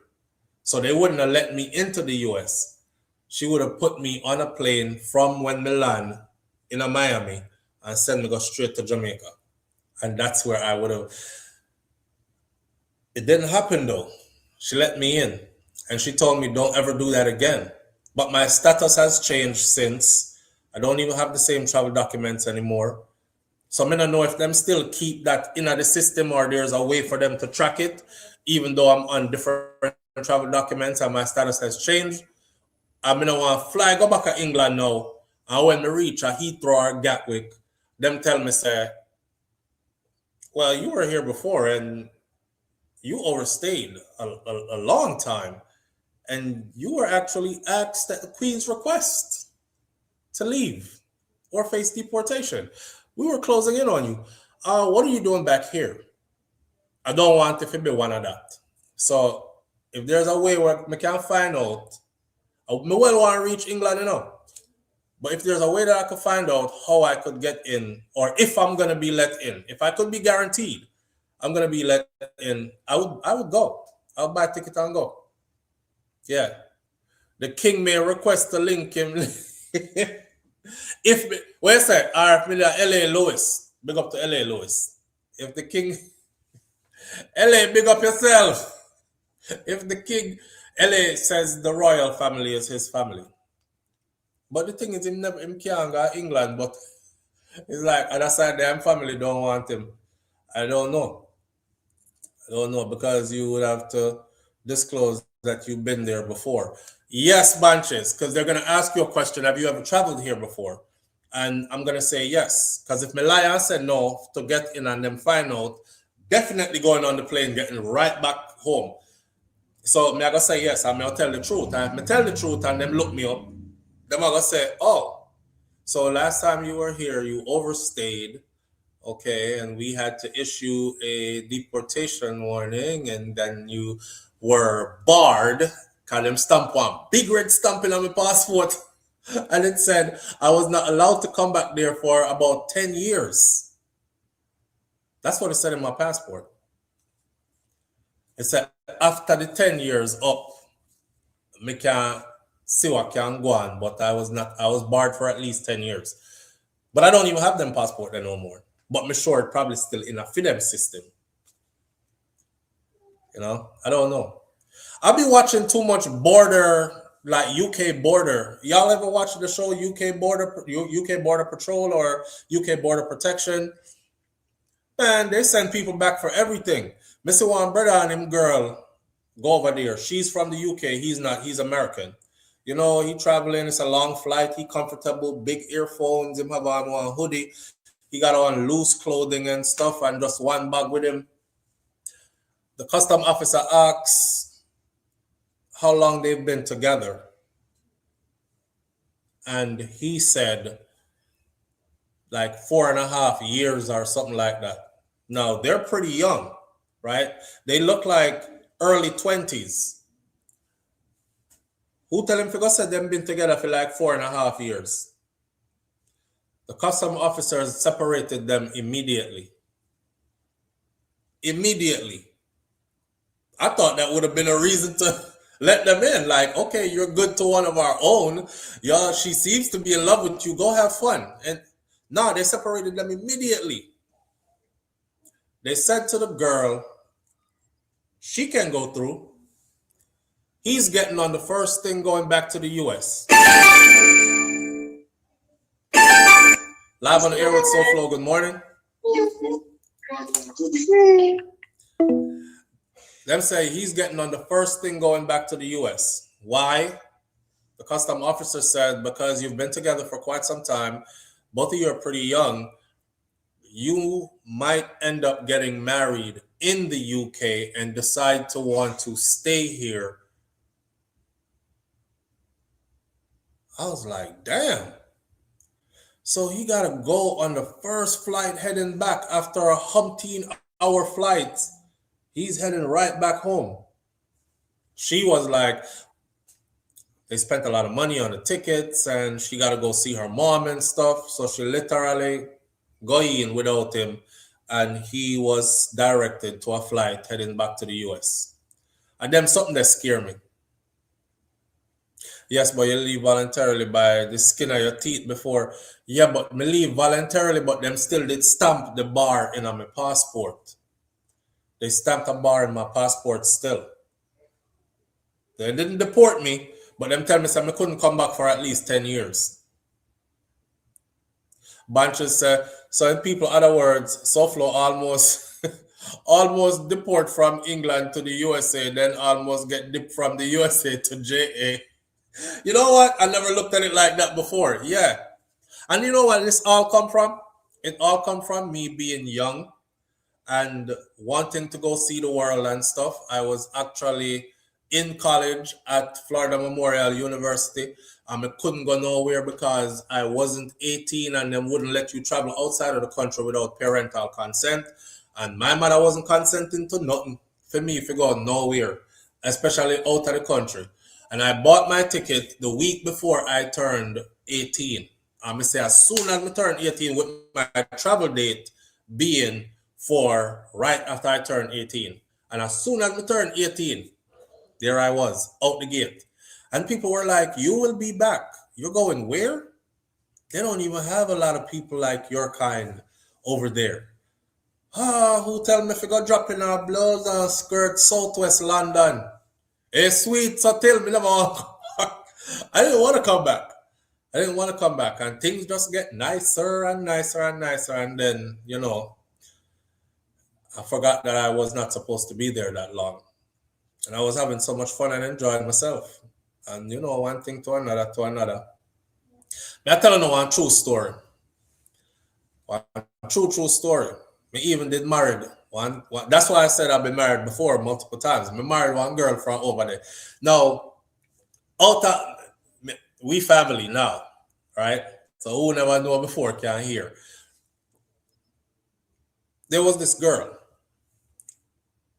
Me and her weren't in no relationship, but we used to do things. You see what I say? Because when we there in England, we never were in no relationship with nobody like that. Because the place was quite free, if you know what I mean. And I was pretty admired, if you know what I mean. So I never locked myself down with no one somebody. I was having fun. And I was super young. She looked at me one day and she said, you got your papers, like, you know, you're supposed to be here, like, legally. And I was like, oh, why should I ask me that question here about my legal status? If somebody send her or what? And she was like, well, you know, she wouldn't want to see me go. So she would actually, we could get married. And at first I thought she just wanted to be my exclusive, right? So she wanted to be my exclusive. You have to be careful how you word things, you know, because even years later you could get yourself in a problem with what I say. So we ended up in a relationship. And the relationship became legit. And we ended up doing a little marriage thing, right? And I said, okay, I could start life here with her. And then I even got an attorney. Shout out to Susie Elizabeth Kane. That was her name. And the attorney's name was Cal Harding. Shout out to Cal Harding. Cal Harding said, if you don't travel outside of the UK, I will have your papers straight. I will have you good to where you can travel anywhere you want to. I will have your stay. He'll get me my stay so we can travel anywhere we want to. But he's asking, don't make no moves yet. I've never been away from home before. This is my first time. Remember, I just turned 18 now. It's my first time I go from home. I call home one day, and the way how England is cold and all the time, and in Florida, me grow up, sun and beach, and then sitting there. So I call home one day now, and my sister pick up the phone, and I answer that time. So my sister have a conversation because she hadn't seen me in a while. And then my mom and my mother was like, which part you there? And I said, England. And she was like, what you doing over there, sir? My mom was like, what you doing over there, sir? No, man. You need to come home. What you doing way over there after me can't see you? She can't make sure I say me all right. She can't see me nothing. So I start miss home. Yeah, she got benefits. She and benefits she did get. You know? So I was paying. But not in cash. I decide one day after meeting with the attorney and starting paperwork and all that to stay in England. Me just get up one day and decide say, This is after me get that letter there, you know. What's I need to leave, you know. Me have an attorney now I work on the case where I say him can get me for stay. Still, I start thinking to myself that what if he don't get me to stay? And him take me little money when me at work. Can't them time me not work no money. Him take me little money when me at work, and them people here end up come for me anyways and drag me go to airport and embarrass me and all these things. So between me being shaky about that and me missing home so much, I didn't see my mom, my brother, my sister in a while. One day I get up and just pack my bag them. And I said, if God wants me to be here, this is exactly what I said. I said, if God wants me to be here, God will create a way for me to make it back here. But me, I go home. That's what I said. And I got to the airport, got on the plane, got that big red stamp. Can't come back here for at least a decade. I said, that's cool. I'm out of here. You know, and here our next joke. As I'm dealing with that girl, Susie, there was another girl we did I deal with. Come here, tell us that it's free over there, right? Jenny Mitchell. Big up to Jenny Mitchell. Jenny Mitchell now, she was like, wherever you go in the world, I will follow you to the ends of the earth. Those are her exact words. When I know I did something about me them time there. Wherever you go in the world, I will follow you to the ends of the earth. I said, I'm going back to the US. She said, I want to come. I said, come on. Remember, I'm telling you the story about the British girl who come with me, come back to Florida. Now, them days there in Miami, you would never see a black dude with a white girl. I don't care. You wouldn't see it. I grew up in Miami, where them have one something in a school when named Crocodile, where the black picnic them just said, this is for my ancestors, and just thump a white man in face, a white boy in face. Like, a lot of them wouldn't come to school on that day and stuff. She came. Now, me, I left England, which part? This is a regular sitting where you see. The amount of mixed race, biracial, anything over there. So come back to Miami now, and then this woman you come with me now. She didn't come with me, she came after. But when she came, she was a hippie. She used to take the whole pack of Rizla and she roll and stick on and roll and stick on and roll and stick on till the spliff long about so. And she hold the spliff with 2 hands and burn that down. I said, if me burn half of that, me not no sense. I remember one time I was trying to smoke with her and we did there some apartment building and we go around at the pool area, go smoke in Miami. And by me take my couple little pull them, me forget which part the apartment that where we come out of. That's how me gone off of the herb and she has smoked them long, something like this. But anyway, I follow you to the ends of the earth. That's the girl who came back and I was walking with her somewhere in Miami, I forget, was it down on South Beach? And a group of black girls were walking the opposite direction, coming towards us, or us going towards them then. And them cut and stop right in front of we. Them could have walked past, you know, we would have passed like this. Them just cut over and stop right in front of we, block way. That's all. And one of them looked me up and down, so. And she was like, brother, you feel like that's what you need in your life? Cut her eye. Okay. I walk gone. I start feel super insecure now about having a white girl in a Miami. So I start finding fault with everything what she do. She go in her bathroom one day and use it. And I think she have her period because when I go in her bathroom, I see like 2 specks of blood on the toilet seat. So I just make up be nice. Nastiness and this nasty ass shit. Yo, I'm not living like this. And my mom called me to the side and my mom said, if you don't want that girl here, send her back to the UK. Send her back to the UK. I'm not going to sit around and watch you abuse anybody's daughter. I'm somebody's daughter too. Send her back to the UK. Remember me telling her that my mother is like that. My mom said, don't bring no females around her. She told me and my brother this. Don't bring any, no, have no bag of girl and bring this one that come one day and that the one that come the next day and all that. I'm not going to support that. And don't bring any girl around me that you don't care about like that and you don't respect and love, because I'm going to end up taking her side. That's exactly my mom's word. I'm going to end up taking her side, because I can't sit back and watch y'all abuse anybody's daughter. I am somebody's daughter myself. So she told me for this girl, she said, send her back. So we end up sending her back to the UK, and she left. You know, she left and we waved that tearful goodbye. And I got back to being black after that. You have to say it like that. So anywhere Jenny Mitchell is out there, big up yourself.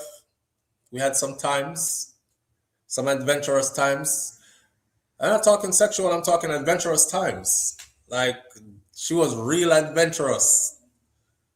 Just backpack and just go anywhere. That's how I ended up going to Scotland, Ireland, Wales, these kind of places, you know, because she just want gone. They want to go travel from London to Scotland just so they can go up on a mountaintop, because they have some rocks up there that lean like this and the next one lean upon that the one there. But the wind is known to be super high up there. And the challenge is when you get there, who can roll a spliff out in the open without losing all of them weed? Them kind of something there. So I was around some real hippie to rotted. I want to see them when we reach up there too, and we climb and we go up there and when we reach a hedge, something hedge stone or stone hedge mountain or something like that.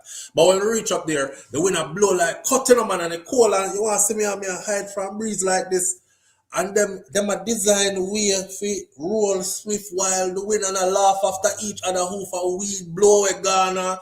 Me just up there try survive, cause this ain't my kind of weather. But the experience of being out in the world and away from home and rules and regulation and them kind of thing there, that was exciting. That was exciting. You know, so man, shout out to those people. I'll never forget them, even though we never link again. Yeah. And I used to work in Albie's barbershop and beauty salon in Wandsworth. I used to live at Brixton Hill, Stratham. All them people there. Yes, I want to reach back over there. Particularly if you link up with my Trini brethren, them I want to reach back over there for Dodo. Because with them guys, I had a really good time. Trini. Mark was a Trini from New York that ended up moving to the UK. Because while he was in New York, he met a British girl who ended up liking him. And they ended up doing the do and getting married and starting a family and everything. And him left New York and moved over to the UK. So I had Mark, which is a Trini. And then I had Albie a Trini. And then Albie's cousin, Morris a Trini. Morris came from Trinidad directly while I was there. The whole of we used to work in Albie's barbershop. And every day after we done work, we would find some place to go, to socialize. And the first place me ever go and party, you know, and you just dancing. And like every girl when you dance with, I ask you, like, so you're not going to take me home with you? The first one that asked me that, I was like, I'll be right back. I'm going to run go find Albie them. I said, we run go find the other man them. I was like, she said, if I'm not going to take her home with me. And they were like, yeah, are you? I'm like, take her home? Like, she want to go home with me? And they're like, yes, boy. But Abby was like, it's way too early. Don't choose a one day yet. Look and see what else you can find.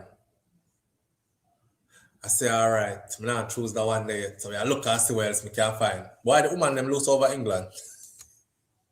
them lose over England. Them dance to the man one time. If them like you, take me home. Smash and go about them business like nothing. A time was hard. So Flo, you think that there's still what? Do I think that they still... I missed your comment. It gone off of the screen. Let me pull it back real quick. So Flo, you think that they're still holding it down? I don't know. I have no clue. Brains, make sure your bag is packed as well for that trip. I'm a completely different person now. Remember I talked about when I just turned 18? Like, just turned 18. I have kids that are older than 18 now. That's for sure you how long ago that was. So I was in the UK back in the jungle era. You know, raga jungle. And something that they did with jungle music, like you would hear the I'm pull it up selector, and then you would hear like Barrington Levy, scene.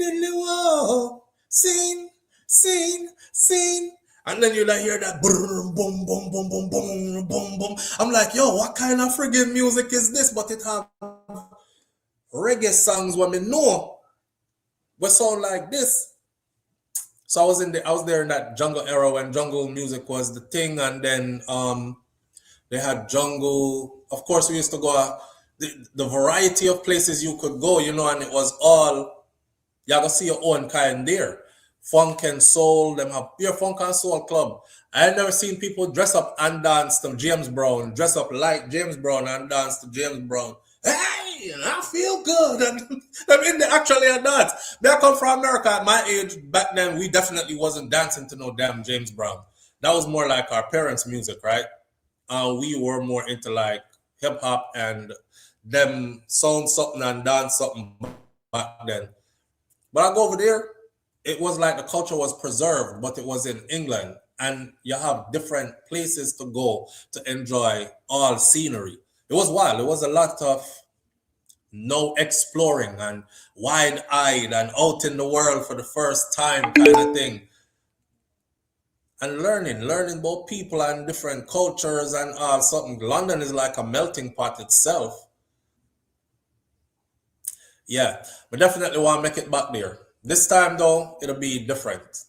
I go back there, it'll be more like going to see what the place has become kind of thing. You know what I'm saying? Pass by and see if I'll be them still there. I try to look on, how we have computer now, we're different. So I try to look on Google Earth to see if Albie's Unisex Barbershop Beauty Salon is in Wandsworth still. I still I look to see, like, you know, I look to see if I can see the place where I used to live in, right there upon Brixton Hill. I'm looking to see. But I would like just go to pass these places, remember, reminisce, and then probably go do some things that I wanted to do when I was there that I never got to do. Or enjoy it in a different way, more mature way. But I like the vibes over there. Going down to the pub at the end of the day for a drink, a pint of Guinness, and socializing, and then figuring out where we're going to go for tonight after that, them kind of something there. Well, so them very loose. Carry so sweet. So them very loose. They are. Woman and man. England very loose. But if we're going to talk about women, as in, you know, a man can't get none unless woman say you want some. Here, seat here. The woman them very loose. So the man them not short or nothing, because the woman them is very frivolous with it. Them look on you one time, them see you, them like you. Them come make you know, say you can get some. I don't know if it's the same. No.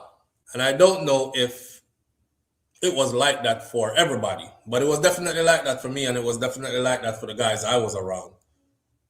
Wimbledon on my bucket list. Wimbledon, I was right there by Wimbledon. Never went in, never saw any games, but I was right there by Wimbledon. There's a train station that is right, if my memory serves me well, the underground train station comes out right there where Wimbledon Gate entrance is. Never had an interest to go there. You're demure now. No wild. Exactly, Audrey. I'm very mature now. I'm super different now. I am a dad that leads by example. Crystal G said, demure.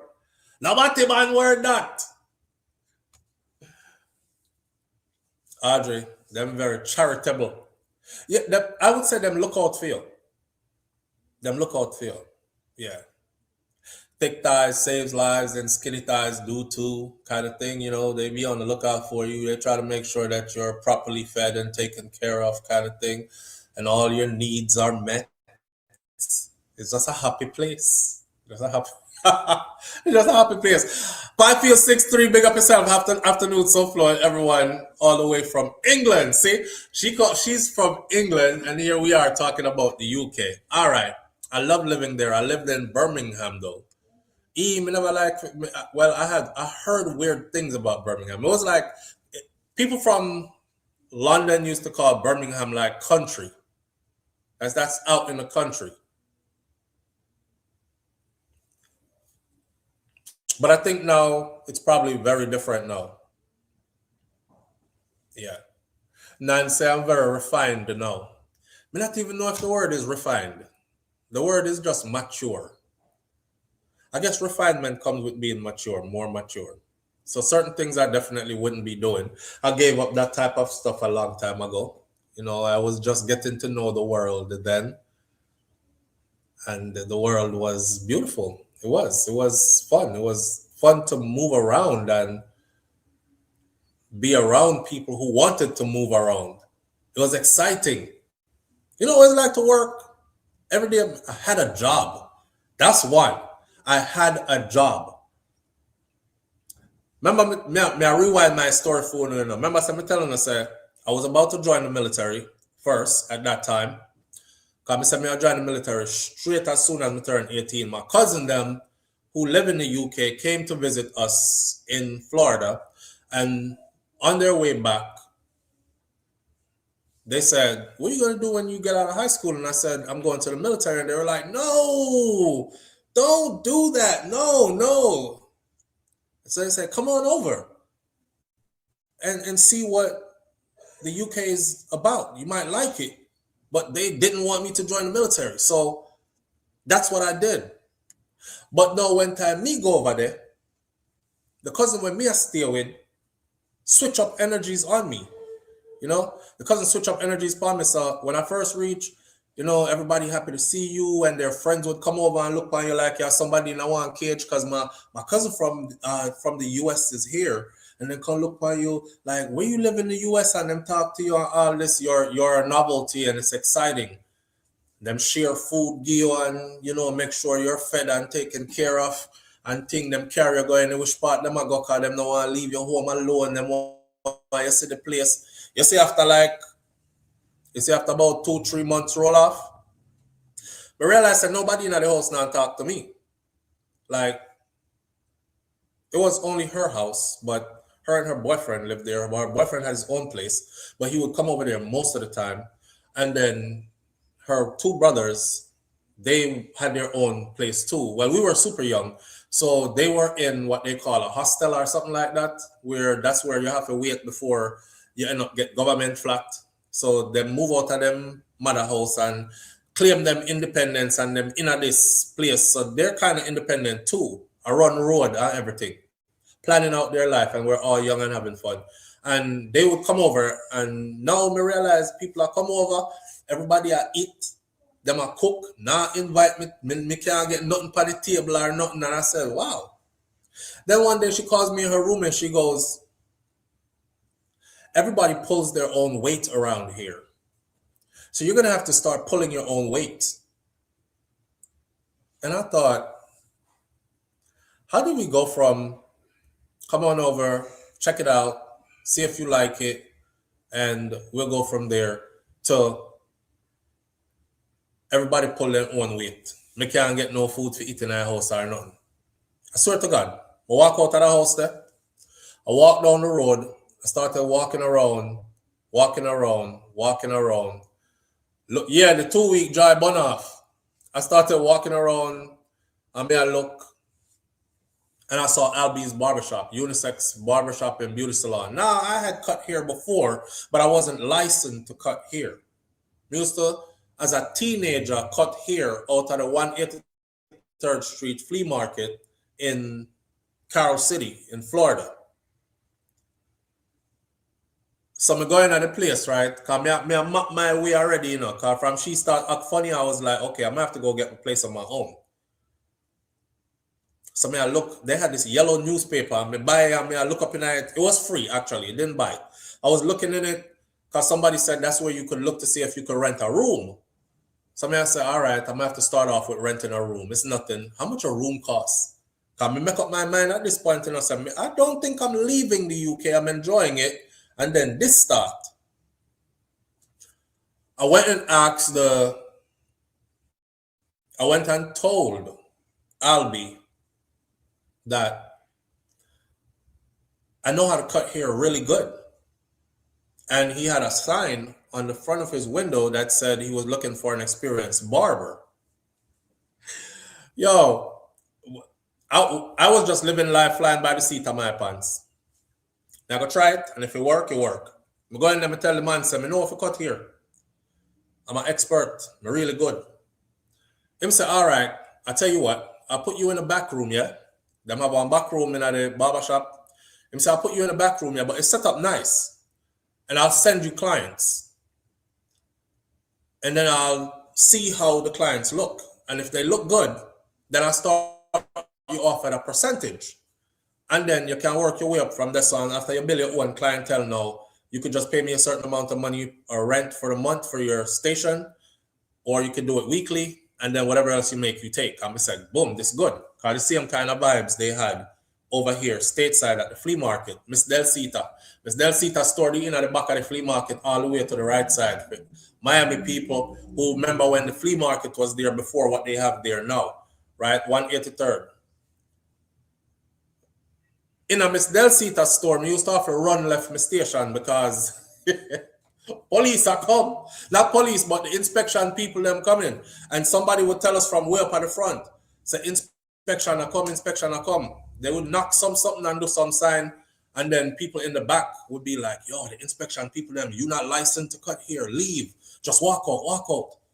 So we used to just walk out.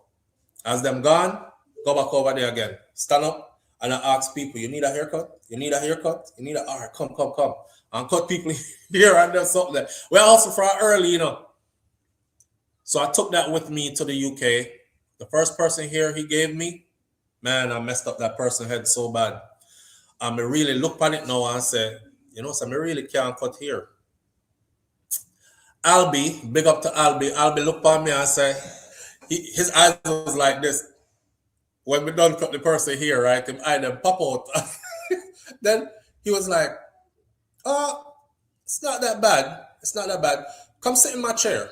Him tell the person, say, come sit in my chair. I'll smooth it over, fix it up, make it nice. That time, it looked bad, you know. You know, look like no here where you're supposed to get from professional barbershop. So after I fix up the person now and the person left, him tell me, say, how you say you could cut hair? I said, I used to cut hair in the States. He said, you can't cut hair. You definitely can't cut hair in a professional barbershop. So I'm sending to go on a program. I think he had a link to a school that was close by Westminster, something. And I go down there and go through the program and learn how to do hair, cut hair. So I ended up becoming a unisex hairstylist. But me not do hair like that. I cut, and we can cut woman hair and man hair. And I ended up working at Albie's for the whole time I was in the UK under his apprenticeship. So that's why that's why I say it's a Trini that looked out for me. So me and my Trini brethren them now get really close, and then I did their own beer Trini. And I was around them so much that I picked up the Trini accent to where people started thinking I was Trinidadian and I wasn't Jamaican. That's why when some people didn't meet me in an earlier time, there was a strong residual of that accent with me still. And people would have been like, I lie, the boy, I tell you no. Especially Jamaicans, they would be like, which Jamaica my blood? Which Jamaica I come from? Is that Trinidad? I try to be Jamaican. That time I Jamaica I come from, you know. But to home, they around the Trinidad long, me pick up the accent, and heavy around them, me pick up the accent. And couldn't differentiate between Jamaican patois and the Trini accent. And the Trini accent, because the Trini accent there, the accent sweet boy. You just pick the accent real sweet, dread. You just pick up the accent and gone with it. And that is the story. I got so many more stories about England, it ain't even funny. But I definitely want to go back because those were times in life that, you know, we just want to revisit. Just for say. Anyway, we didn't have to give you something else before we go into the last story here. Because the last story here is disheartening and sad. So make sure I give you something more light before we take off for the weekend, right? So it was a young lady who they found her body yesterday in Jamaica. And the story goes like this. It says the cops link the St. Elizabeth murder to a Saint Anne S word that they don't like us to use on YouTube. Told you about that word before. So we use the term choosing to walk off the planet. So they have now linked her murder to a choosing to walk off the planet case. Mandeville, Manchester. Detectives in 3 parishes are following a sequence of events linking the murder of 40-year-old Cadicia MacLeod in Pepper, St. Elizabeth, to the suspected walking off the planet of 50-year-old Maurice Fennell, following what a relative of the man described as a tumultuous relationship. So they were in a relationship. What did you do? Did you cut the man here like you're shaving snow cone? Dainty D, big up yourself. Dainty D been around for a long time with me. Dainty D, big up yourself. No, me just chop up him here like I tried my best to make it. I didn't know how to cut hair properly. Anyway, let's get into this because I was supposed to be done. I wanted to give you till midday, and now it's past midday. Senior police source in Manchester. You know what's funny? What's funny is last night where I watched this show and people come on the show and they look, them are 35 and you know, me, Shakira and the rest of us sit down there, watch it. And each time we watch the show, Love or Pop the Balloon, if you find Love or something like that, we always, I say, there's no way you're 24. There's no way you're 28. There's no way this person at 35. Because the 35-year-old, them look like 60. Not even like they look like 50. Them look like 60 or early 60s. The 40-year-old, them look like 65, 70. And nobody looks their age, right?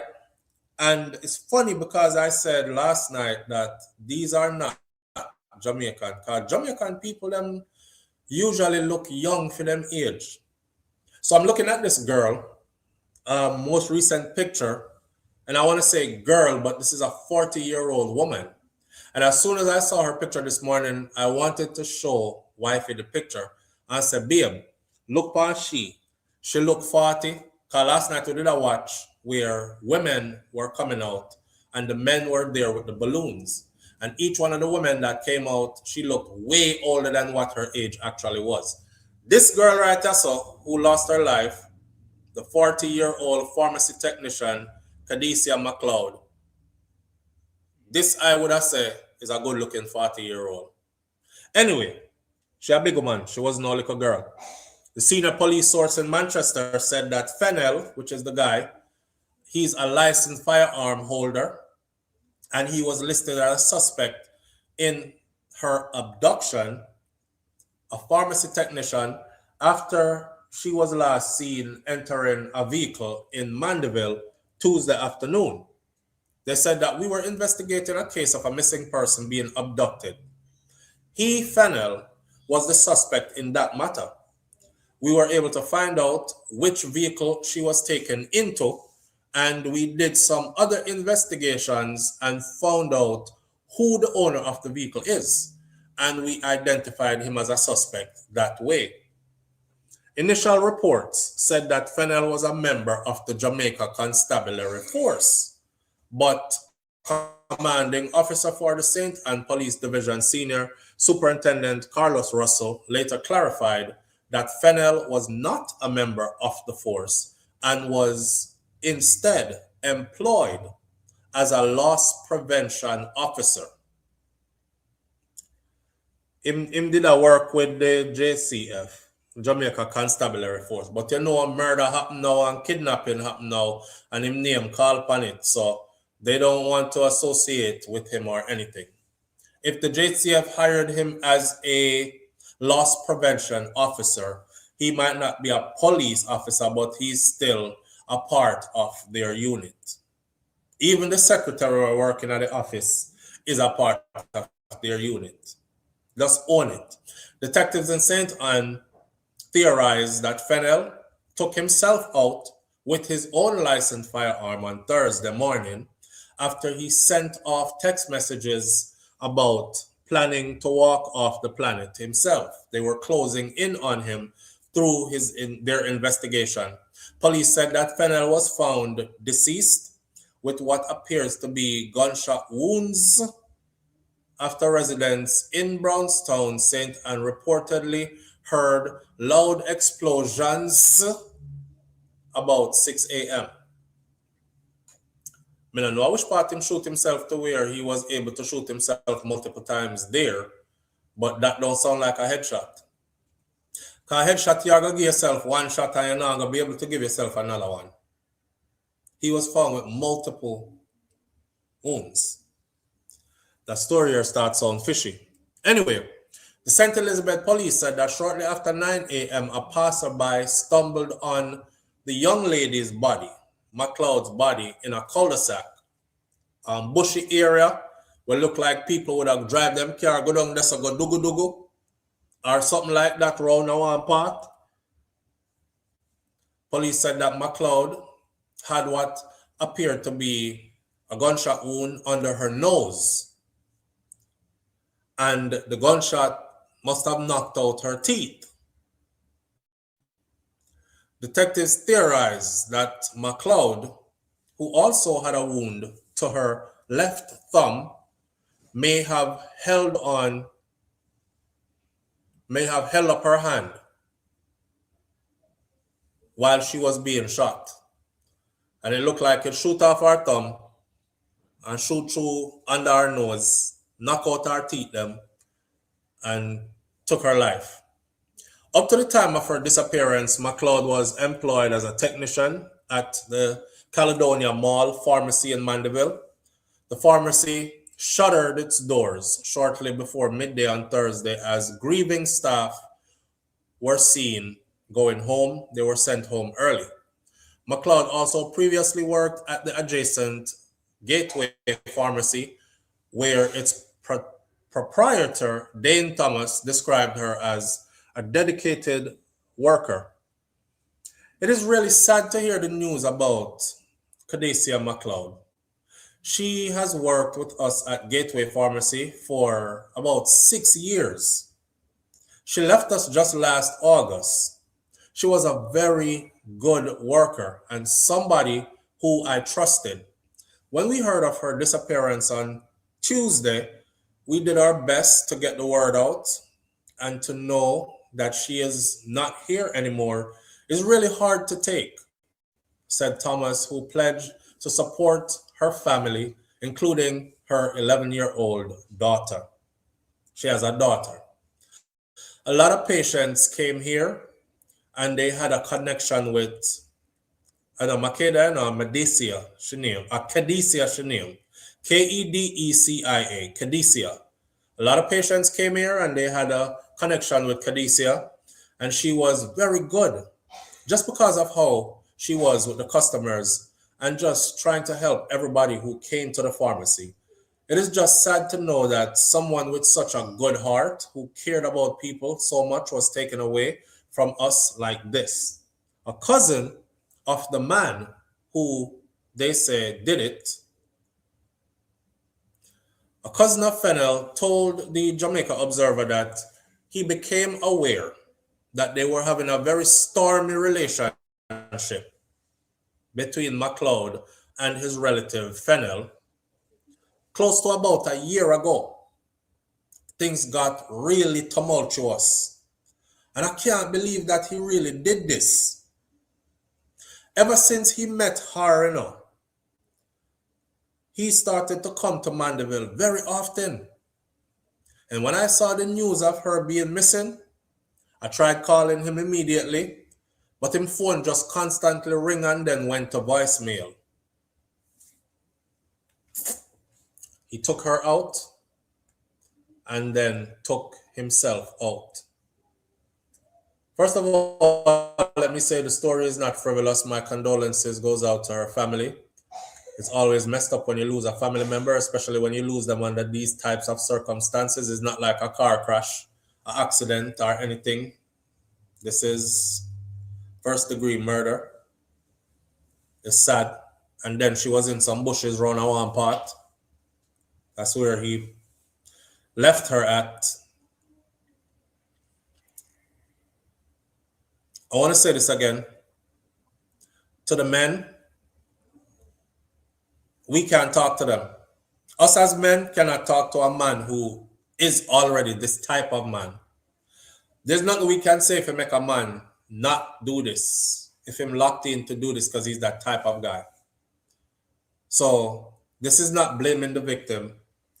This is the woman them being aware of the type of person that you are with. The first red flag fly, you take flight. Don't sit around and make excuses for the red flag them, because they often end up like this. They were in a relationship. I don't know if she decided she wanted to finally end it, cut it off, or what. There's much to be desired from this reporting. I mean, there's information here, but if them dig deep, I'm sure they will find out why the relationship was tumultuous. Was she trying to ever leave him? Was he the type to say, you can't left me? Nobody else can have you if I can't, kind of thing. We don't know. Him catch her again, born. We don't know when the outcome, what the situation is, really. But it's sad to see somebody so vibrant and beautiful and, end up like this. So y'all be careful out there. Be careful out there. Apparently y'all don't know when the man that you're with is going to kill you. So be extra careful, ladies. Because I don't see no woman a kill man. I don't see the man them a kill the woman them. So I have to tell the woman them to be careful. Careful who you're choosing. All right? All right. Manners and respect to everybody tuning in. You overstayed your welcome. Shout out to everybody here. I appreciate you greatly. Big up yourself. And we will meet again. My granny, Miss Ruby, be good. If you can't be good, be careful, but it's best to be good. Every weekend we say, surround yourself with people you love and the people who love you and lift your vibration. And if you're not sure if that's the kind of people you have around you, go spend time by yourself, man. Nothing wrong with that by yourself. Some people just afraid to be by themselves. That's why I end up in a them kind of relationship where people end up and do your things. Spend time by yourself. Get to know you. Love you. If you don't love you, you can't possibly ever love somebody else. You have to love you first. All right? All right. With that said, walk good. I love you. I'm out. Peace.